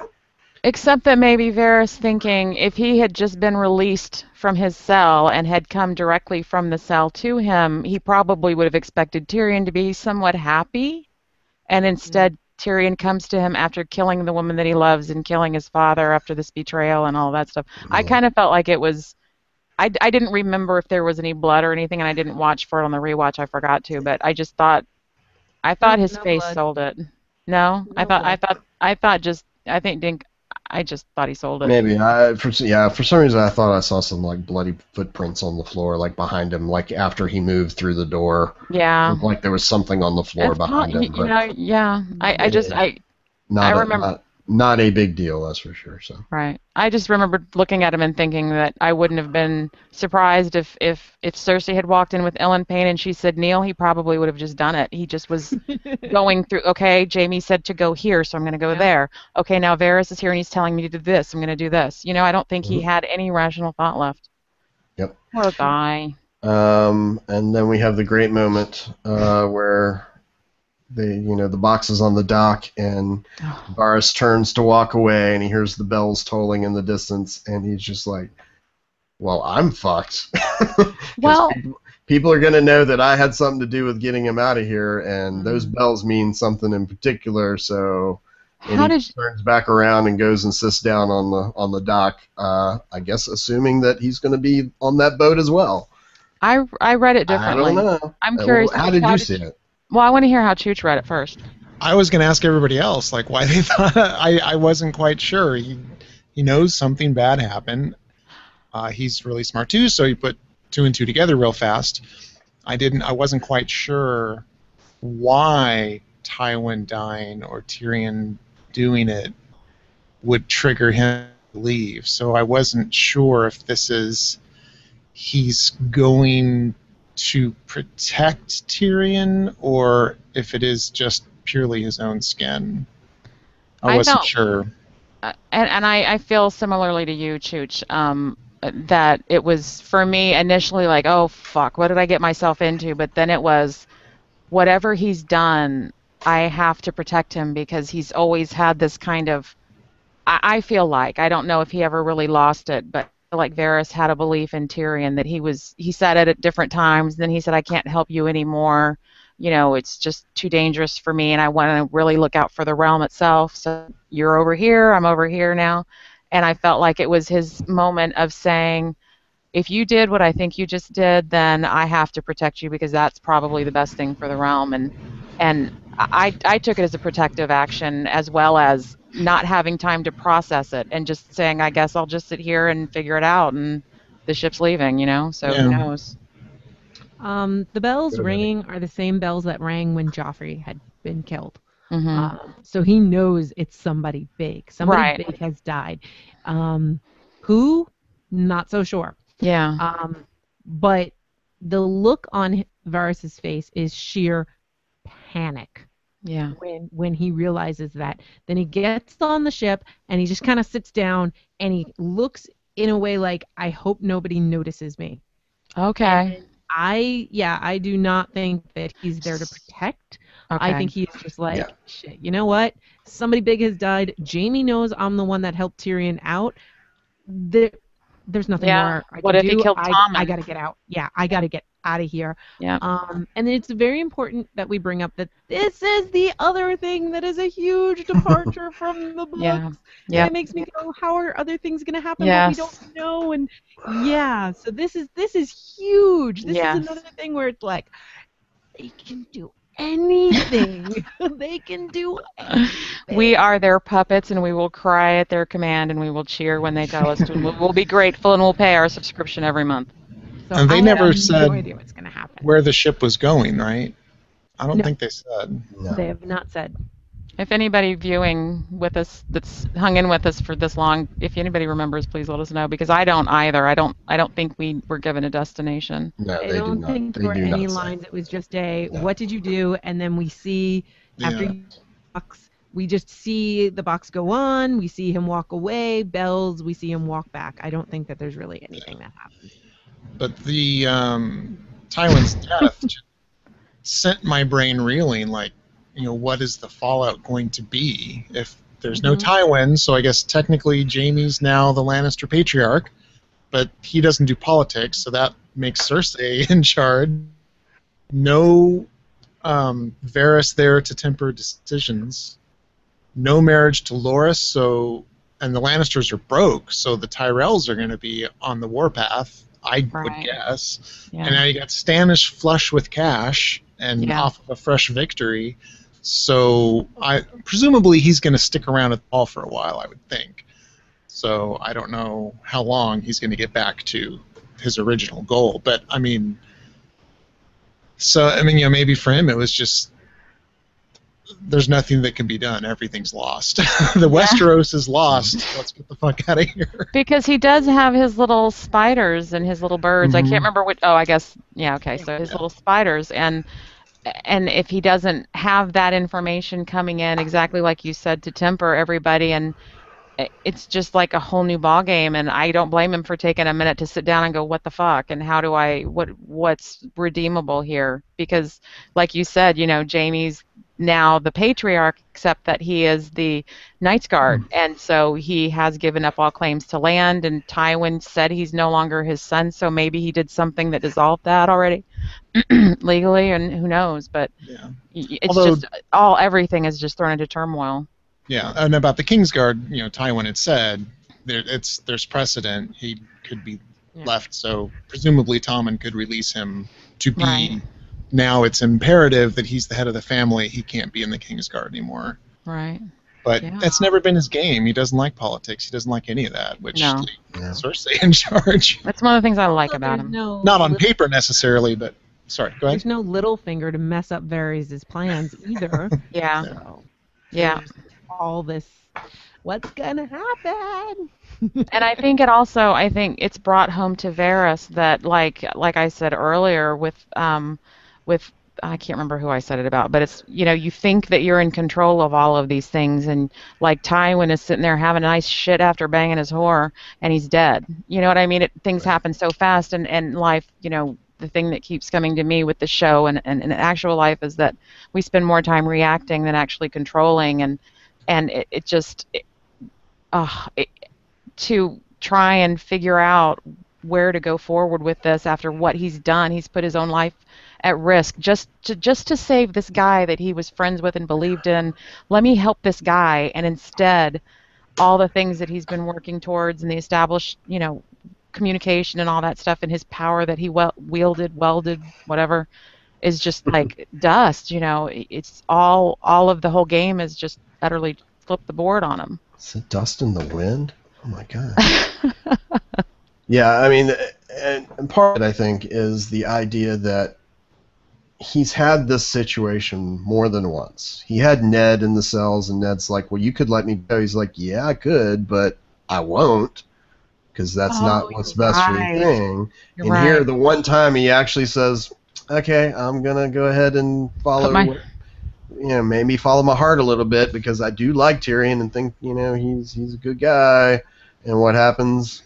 Yeah. He loses control, just like Tywin loses control of situation, because he doesn't spirit him out. He goes and kills people, and he's just like, oh, well, I finally didn't do the smart thing, and now I'm going to have to pay for it. Yeah. And whether it's just sitting down and having to think through this, or he's like, okay, I'm on the boat. I'm getting the hell out of here for a while. Out. Yeah. So, as Sheriff Bullock says, my interpretation of the scene was, there's really nothing for me in this city. This is where goodness goes to die. Tyrion was right. These people deserve their fates. See ya, bitches. Yes. Yeah. Sheriff. Mic drop. Yeah. So, whether or not Varys assumes that people are automatically going to blame him in some way for what's happened, even if he can guess everything that's happened. Obviously, Yeah. I mean, I think it's pretty safe based on Tyrion's catatonic state, and the that it probably had something to do with Tywin. Yeah. Because he knows the history. Varys knows all. He knows the history. He knew more than Tyrion did, I'm sure. And Varys also knows, probably, I'm assuming because of his network of information, he knows what's happening in the north. He knows that Stannis has just essentially rescued the entire realm, in a sense, from at least wildling invasion, which means he's backed probably by the Bank of Bravos, which, how would Varys not know all of this stuff? Because we know that the timeline is skewed. So does he, like Nettie say, and you say, in a completely protective action, say, fuck it, I'm out, and like Sheriff Bullock said, because it's just all unpredictable now, and everybody's dying around him. All the good people around him are dying or being condemned to die and shuffled off, in the dark. Right. Yep, all good points. Let's move on to the last scene, since it's midnight. Talking for 3 hours. Well, we did start late. Oh, but so far. It's yeah. All right. So the last scene, we cut from this darkness to Arya, riding her pony, and then approaching the port town and finding a captain, and then once he, first she's like, hey, I want to go to the wall, and for a split second you're like, oh, she gonna get to see Jon? But then he says, no, you don't want to go north of the wall. You got pirates, and bad things happen up there. And you we're don't want not to go up there. Mm-hmm. Yeah. We just came back from there. We're not going back. We're going to the free cities of Bravos. And then she first talks about money, but then she's like, ooh, I got something even better. Yeah. Pulls out that coin. What'd you think about that, Chooch? Yeah! We want more Bravos! Yeah, it was in You did. my other called it. You did. Whether You she called goes a to lot. seek out Jockin or not, I don't know, but Yeah. I Yeah. figured she'd end up there. What did you think of the guy's reaction? Oh, that was sweet. He That cheered. was so He sweet. literally, what he just did, that's what he did the way the guy said, oh, you have a cabin now. Here, come on, princess. Like, You know? Fallout Harris. He was Yeah. cheering. Oh. I mean, thank God they ended on that note for all of us, I think. That was Yeah. just so great. It's like, where did you get this? Velamagolas. Oh, Oh, snap. Shit. Don't matter. Golas, Yeah. bitches! I respect you. It's kind of like, I really know I don't want this story, but you may come aboard and I will treat you like royalty. Just don't tell me anymore when those words are uttered. I think the weight and the deference that was given to her kind of demonstrates, oh, we ask no questions here. Come on. The only problem I had, and it wasn't really a problem, it was just the way that when I saw it the first time, it almost felt like it wasn't her consciously making the choice to go to Bravos. It was more, I need to go to the wall, I need to get out of here, and then once he said where he's going, then it was sort of, oh, I've got this opportunity. It Yeah. wasn't like she consciously thought, hey, I have this, And I'm going to find a boat. I'm gonna That's go true. to Bravos because Yeah. I've got Jockin's coin. It was once she heard, I'm not going to the wall. We're going to Bravos. Then she's like, hey, wait a second. Well, So I I don't just- think that she really believed that the coin would work. I She think seemed that really skeptical when she took Yeah. the coin from Jacques. I agree. Yeah. She definitely looked surprised that it actually worked. But Yeah. go ahead, PJ. No, I was gonna say it was not a big issue. I just thought if she hadn't started out by saying, hey, I want to go to the wall, and then him saying we're going to Bravos, and then sort of a light going on, I have an opportunity, I have this coin, instead of sort of consciously being, I've been through all this shit, I've got this, I've got this ticket, let me figure out how I can use it. It just seemed like it was more reactive than, Yeah. Well, isn't that how it reaching out, happened in but the books, though? Essentially? probably, and I'm just quibbling Yeah, because to go to I the want her to be in charge of her own Yeah. life at Yeah. this point, and it just felt like it was more, just sort of reacting to what the guy said rather than saying, "Oh, I got this." Yeah, when she sees a ship, because of my prejudice, what I think was going to happen, I said, "Oh, she's all," I think it's a good distinction because that was my thought was, oh, that would have been her plan. She sees this ship, all right, let's go to Bravos. And when she said the wall, and so, oh yeah, I guess that probably would be more important to her. Well, she spent the last how many years? I'm sure Nutty can answer. Trying to get to any other Stark family member, and Well- so for that not to be her go-to, I think would have that. I don't know. It seemed natural to me that was her inclination because that's what she'd been doing since Ned got beheaded in season 1. For God's sake, talk about it. And in the books, you get her internal monologue. Yeah. She really misses John. Yeah. She and John had a very close connection. If we remember that hug that they had before she left Winterfell, throughout the books, she's always thinking of going to see John, whether Yeah. it's the right decision or not. In her head, she's like, I'll just go to the wall and I'll pretend to be a boy again. This is what we're going to do. It's no big deal. But I think for her in the show, that's where Sandor was going to take her. So she's like, all right, can I get to the wall? And he's like, no, we're not even going there. We're going to Bravos. And she's like, oh, Yeah. hang on, this is a good idea. And we see kind of a reflection of that decision as they sail off because she's looking behind her and it's kind of all right, I'm letting go of Westeros. And then she runs to the front and it's what's coming up next. What awaits me? Yeah. Yep. A whole new life. It's just such an uplifting moment. Kind of bittersweet, but because it's sad to think of her actually leaving where John is, and we know that Bran is there, and we know that Rickon is there, and we know that Sansa is there, and she's really only lost one sibling, actually. I think, right?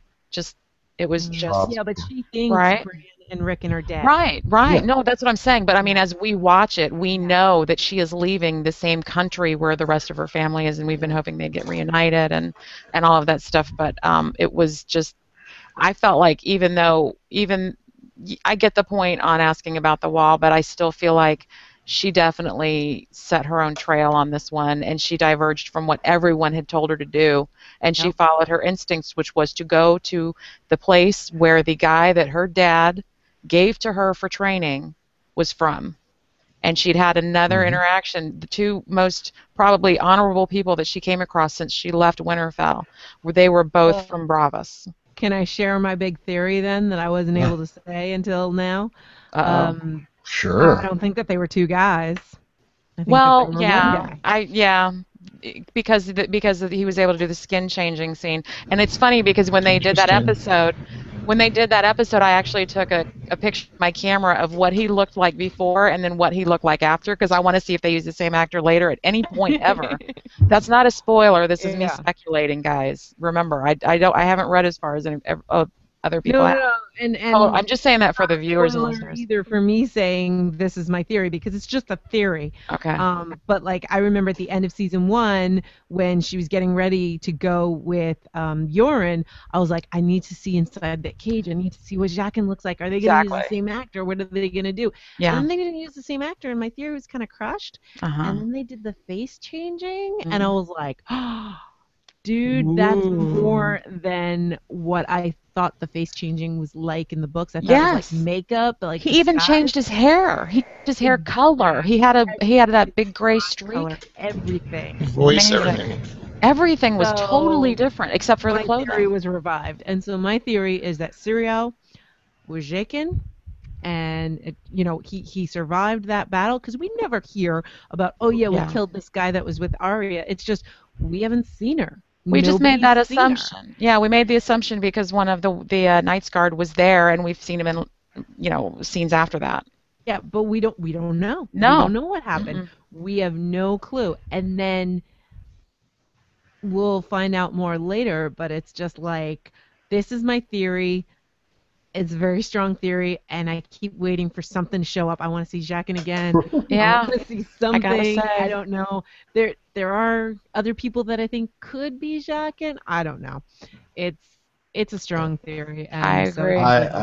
I do agree in your theory. The first part that Sirio survived, I think that's one of those, they never said he did, so nobody saw the body, so I think he's still out there. I don't think. And the Hound argues if he was such a good water dancer, even with a tourney, a wooden sword, the guy that he was up against was pathetic.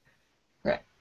So I think he could have survived that and gotten away, but I do not think that he is also Jaqen Hagar. So just based on the idea that there was no recognition, no, could have been an act, I guess, but I don't think that Jaqen and Sirio could have been the same person. But it's still a compelling theory. I just can't wait to see how it plays out.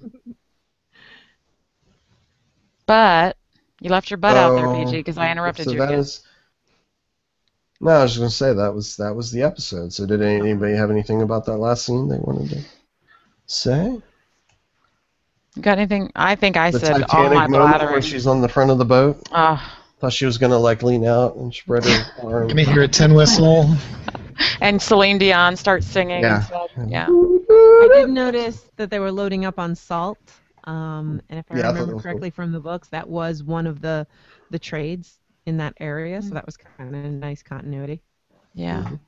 I guess for me it was bittersweet because we saw that it's been a while since we saw that same hopeful look on her face, and I think the last time we saw it was when she was entering the twins, when she was trying to get in the twins, and so every time she looks hopeful, I just die a little on the inside because it's like, what are they going to do now? God damn it, George. So it's one of those things. I can't wait to see what they do, what's like the books and where they diverge. It's always so interesting. So so that was the episode. The Children. The Children. A very good end of season 4, I think. Ratings. How about ratings? How about you, Chu? Think of that episode. Ratings. The episode. For how much happened. And it's funny, to me it didn't feel rushed, and it didn't feel like it ended too fast, like most episodes do, or a lot of episodes seem like they just fly by. There's so much to happen. And it's just amazing how well balanced it was, and all that. There was a couple, 2 or 3 big things happened, and I kept thinking, all right, the credits are going to roll. And it keeps going. This was my favorite episode ever. For me, I'm going to give it, out of 10, I'm going to give it 20. I was going to try to. 20 skeleton knife stabs to our hearts. Oh, yeah. Nutty, you can't go over 100%, Nutty. So. Damn it! But I've already broken the scale because I already said at the beginning of the season that I was giving every episode a 10, so it was just going to be a point what or a not. I was already over to 11, my friend. I know. You've had episodes where you didn't give a number, so. Really? First episode, there was no number, and one of the episodes was a 34%. Yeah, we're lost with your numbers there. Yeah, I love that you're tracking the numbers, but like I said, every episode, and I believe I was proven right. I think every episode of the season, if I didn't vote a 10, it's because of the soul raping. But this episode, I think, in spite of the soul raping, I was going to give it 1,000 out of 10 tears that I shed during the episode. I mean, it was. So whatever the highest percentage you'll let me have, I know it'll skew your numbers, so I'm fine with 100%. For that. I'm fine with 100%. Nutty? For me, it would have been a 9.5, but with the lack of a character with the initials of LS at the end, and the lack of the Taisha story, I'm going to have to deduct a whole point. So I am going to give it 8.5 shits. Non-gold shits out of 10. Non-gold shits. Non-gold shits. Now I'm trying to figure out what character you're talking about. So it's your last scene, PJ. Oh yeah, okay, never mind. So Think yeah. of what her other name is? Yeah, there you go. I said her other name. I don't know what the. You mean his other name? Yeah, that's it. His. Whatever. Yes. And for I'm still trying to figure out the math. Christiana, why? You just disappeared, babe. I know. I have good internet. What's going on? You were a throbbing logo for a minute. Christiana. Don't talk about throbbing logos. Christiana, to give it context, her last note on the episode is we end on a note of perseverance with Arya off to find her own way. It's like we're leaving what the show was behind. What will it be now? We'll have to see. Rating 10 out of 10, new beginnings. So that was that. Mine, I did 8.5. Wow. You guys are like... 10 rocks to the hound's face. Oh, nice. You and I are like on sync, on par. Really? I'm just relieved. I'm just relieved nobody said vagina kicks to Brienne. I was hoping that wouldn't be anybody's official. So one thing. Hang on. This episode gets 134%. But we have rated this series overall 89%. Jesus. You and your numbers. The season overall. Y'all some picky bitches. That's all I know. Well, Liv, you, out of all the episodes you have rated the highest, you've given a 97% score. You let her do 200% or whatever.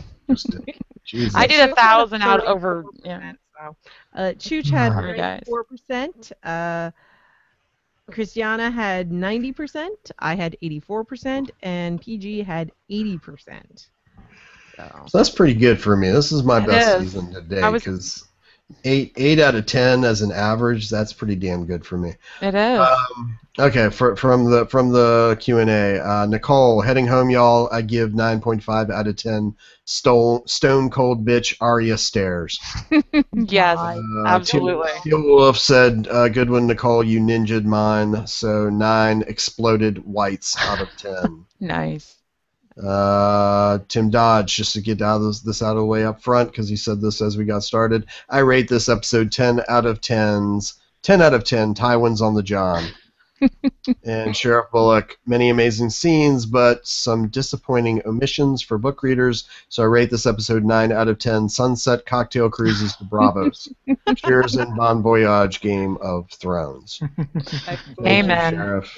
I love our listeners. I do too. That y'all bring so much more fun to this. You have no idea. When you guys show up for the Q&A, it's awesome. Yeah.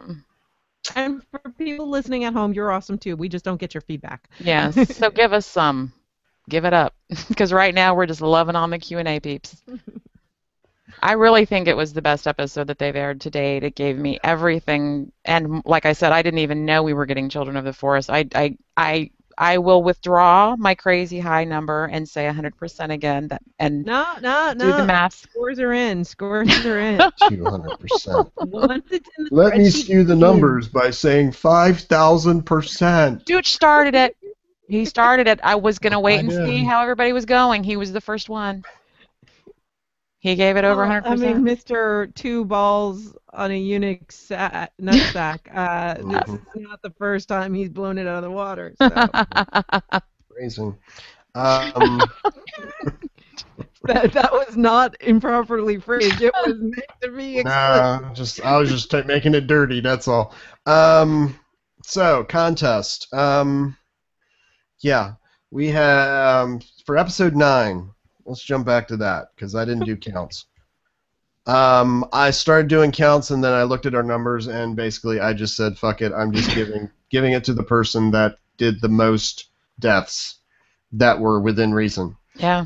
And surprisingly, or actually not surprisingly, since I always tie, that makes me the winner. Chooch had 48 wildlings dying. This is episode 9, remember? And 16 Night's Watch dying. Viv had 26 wildlings, 16 of the Night's Watch. Nutty had 12 wildlings, 7 of the Night's Watch. I had 50 wildlings and 20 of the Night Watch. So I had the 2 highest numbers, and I was totally expecting Dothraki Math and Blackwater. yeah. I did too. Christiana did not participate. For our listeners, Greg, which I did not have another name, so hi Greg, he won with 40 wildlings and 18 of the Night's Watch. Well done. Very good. Larry Gatsky had 6 wildlings, 8 from the Night's Watch. But he also, I did want to include him because he said in his comment, love the podcast, started listening at the beginning of season 4 and officially caught up. Balticon aside, shame season ends in 2 weeks. This was from, obviously, 2 weeks ago. Keep up the great work. Depeche Mode rocks, PJ. So, yeah, there you go. Zing. Suck on that. Who do we have like a name? Larry. Or? That's Larry Gatsky. I love you, Larry. You have good taste, Larry. You do. Yeah. That he likes the PG. show, yes. That he likes the show, yeah.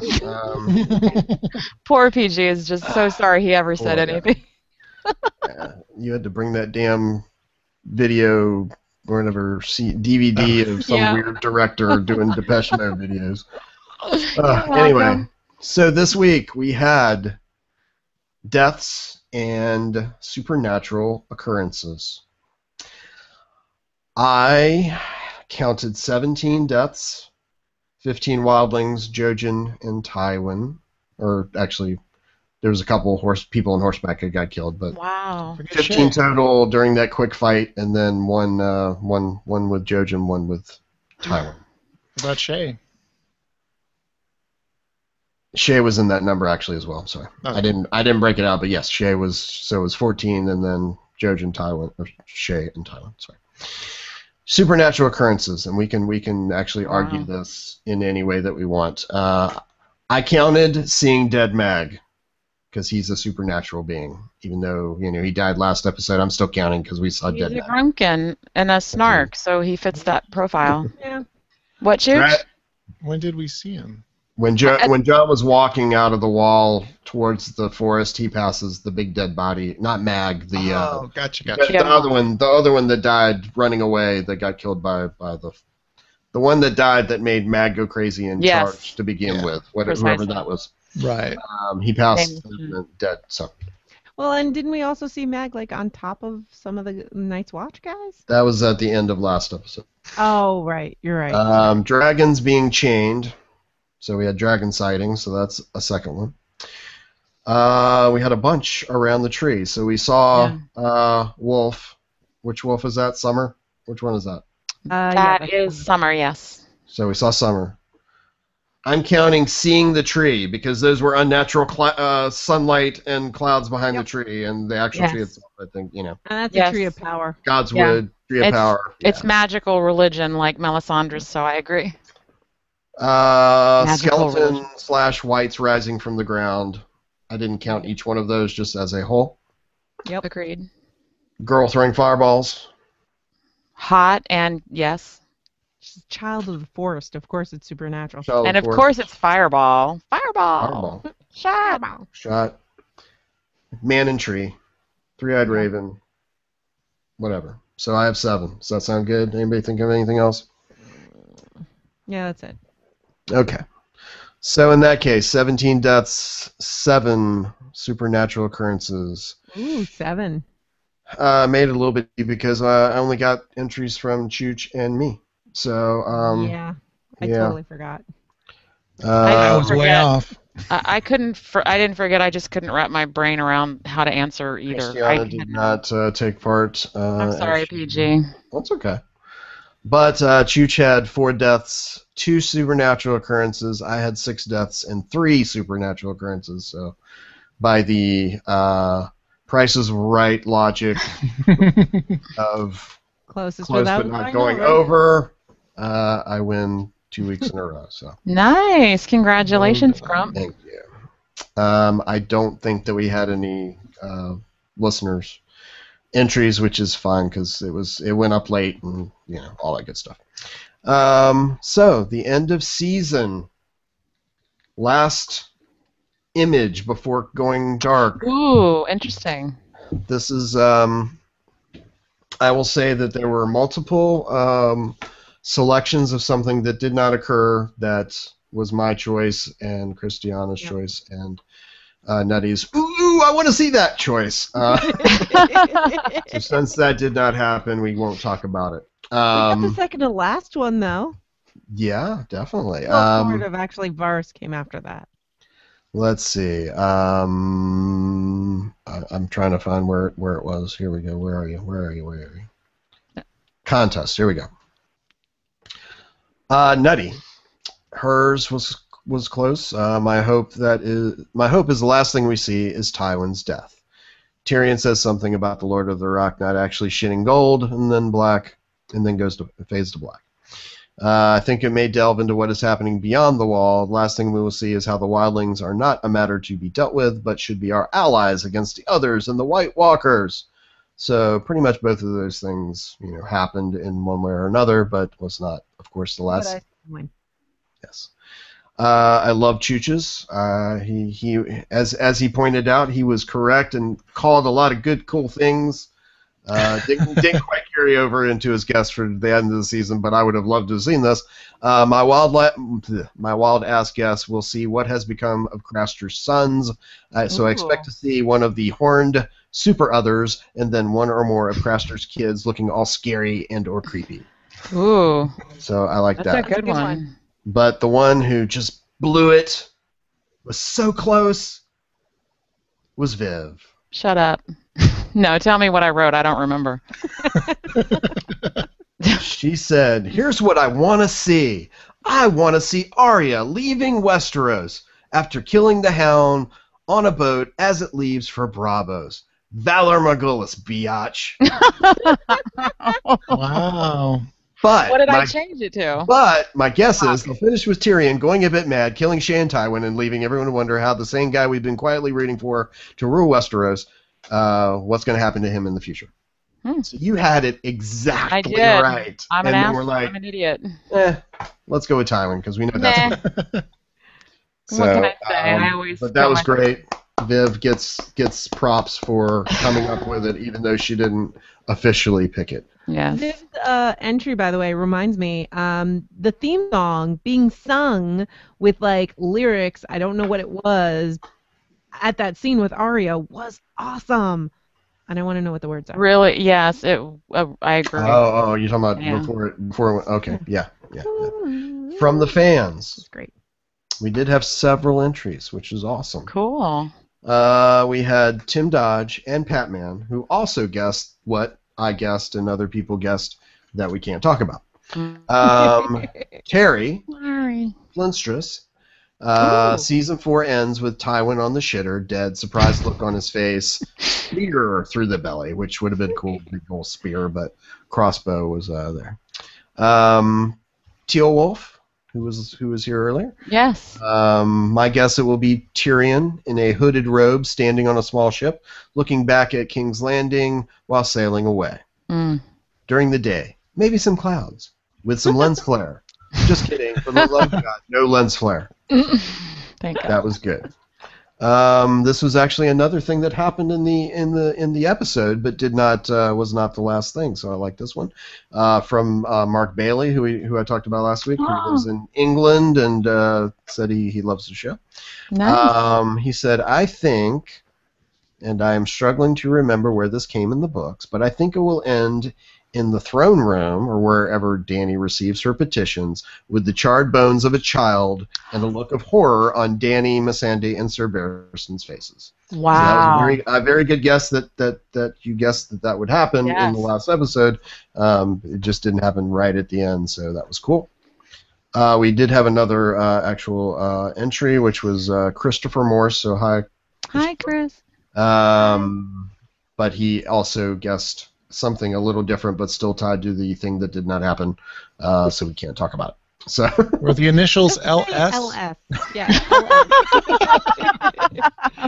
Yes. So yeah, that's was our contest.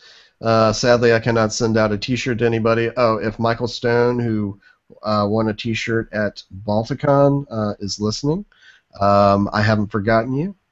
You made a special request for a long sleeve shirt, and I have to still make it. So I am sorry. I've been neglectful, but now that I'm not worried about doing these episodes, I will get out to Spreadshirt and create that special shirt just for you and send it your way. So get that out to you. He won a prize in the Nutty Bites panel later on that night, by the way. Nice. Awesome. He was winning prizes all over the place. He was on a roll that night. Yeah. So that was our show, and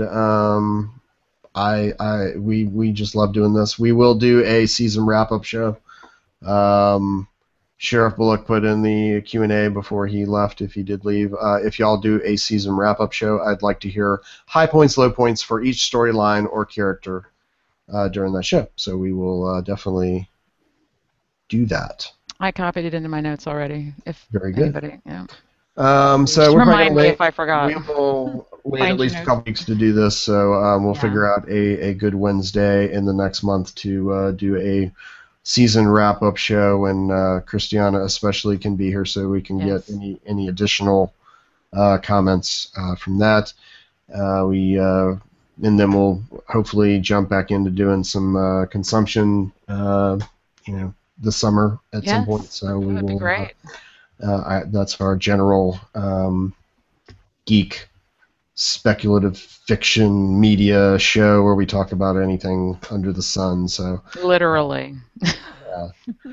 but thanks everybody for spending time with us this season, and we definitely love that the show has just continued to improve, that this was the strongest season yet, and hopefully we'll continue on getting even better in the future. So we're glad you either watched and we'll definitely be here next season. So we'll catch you next time on Beyond the Wall. Thanks everybody. Thanks. Bye, everyone. Bye.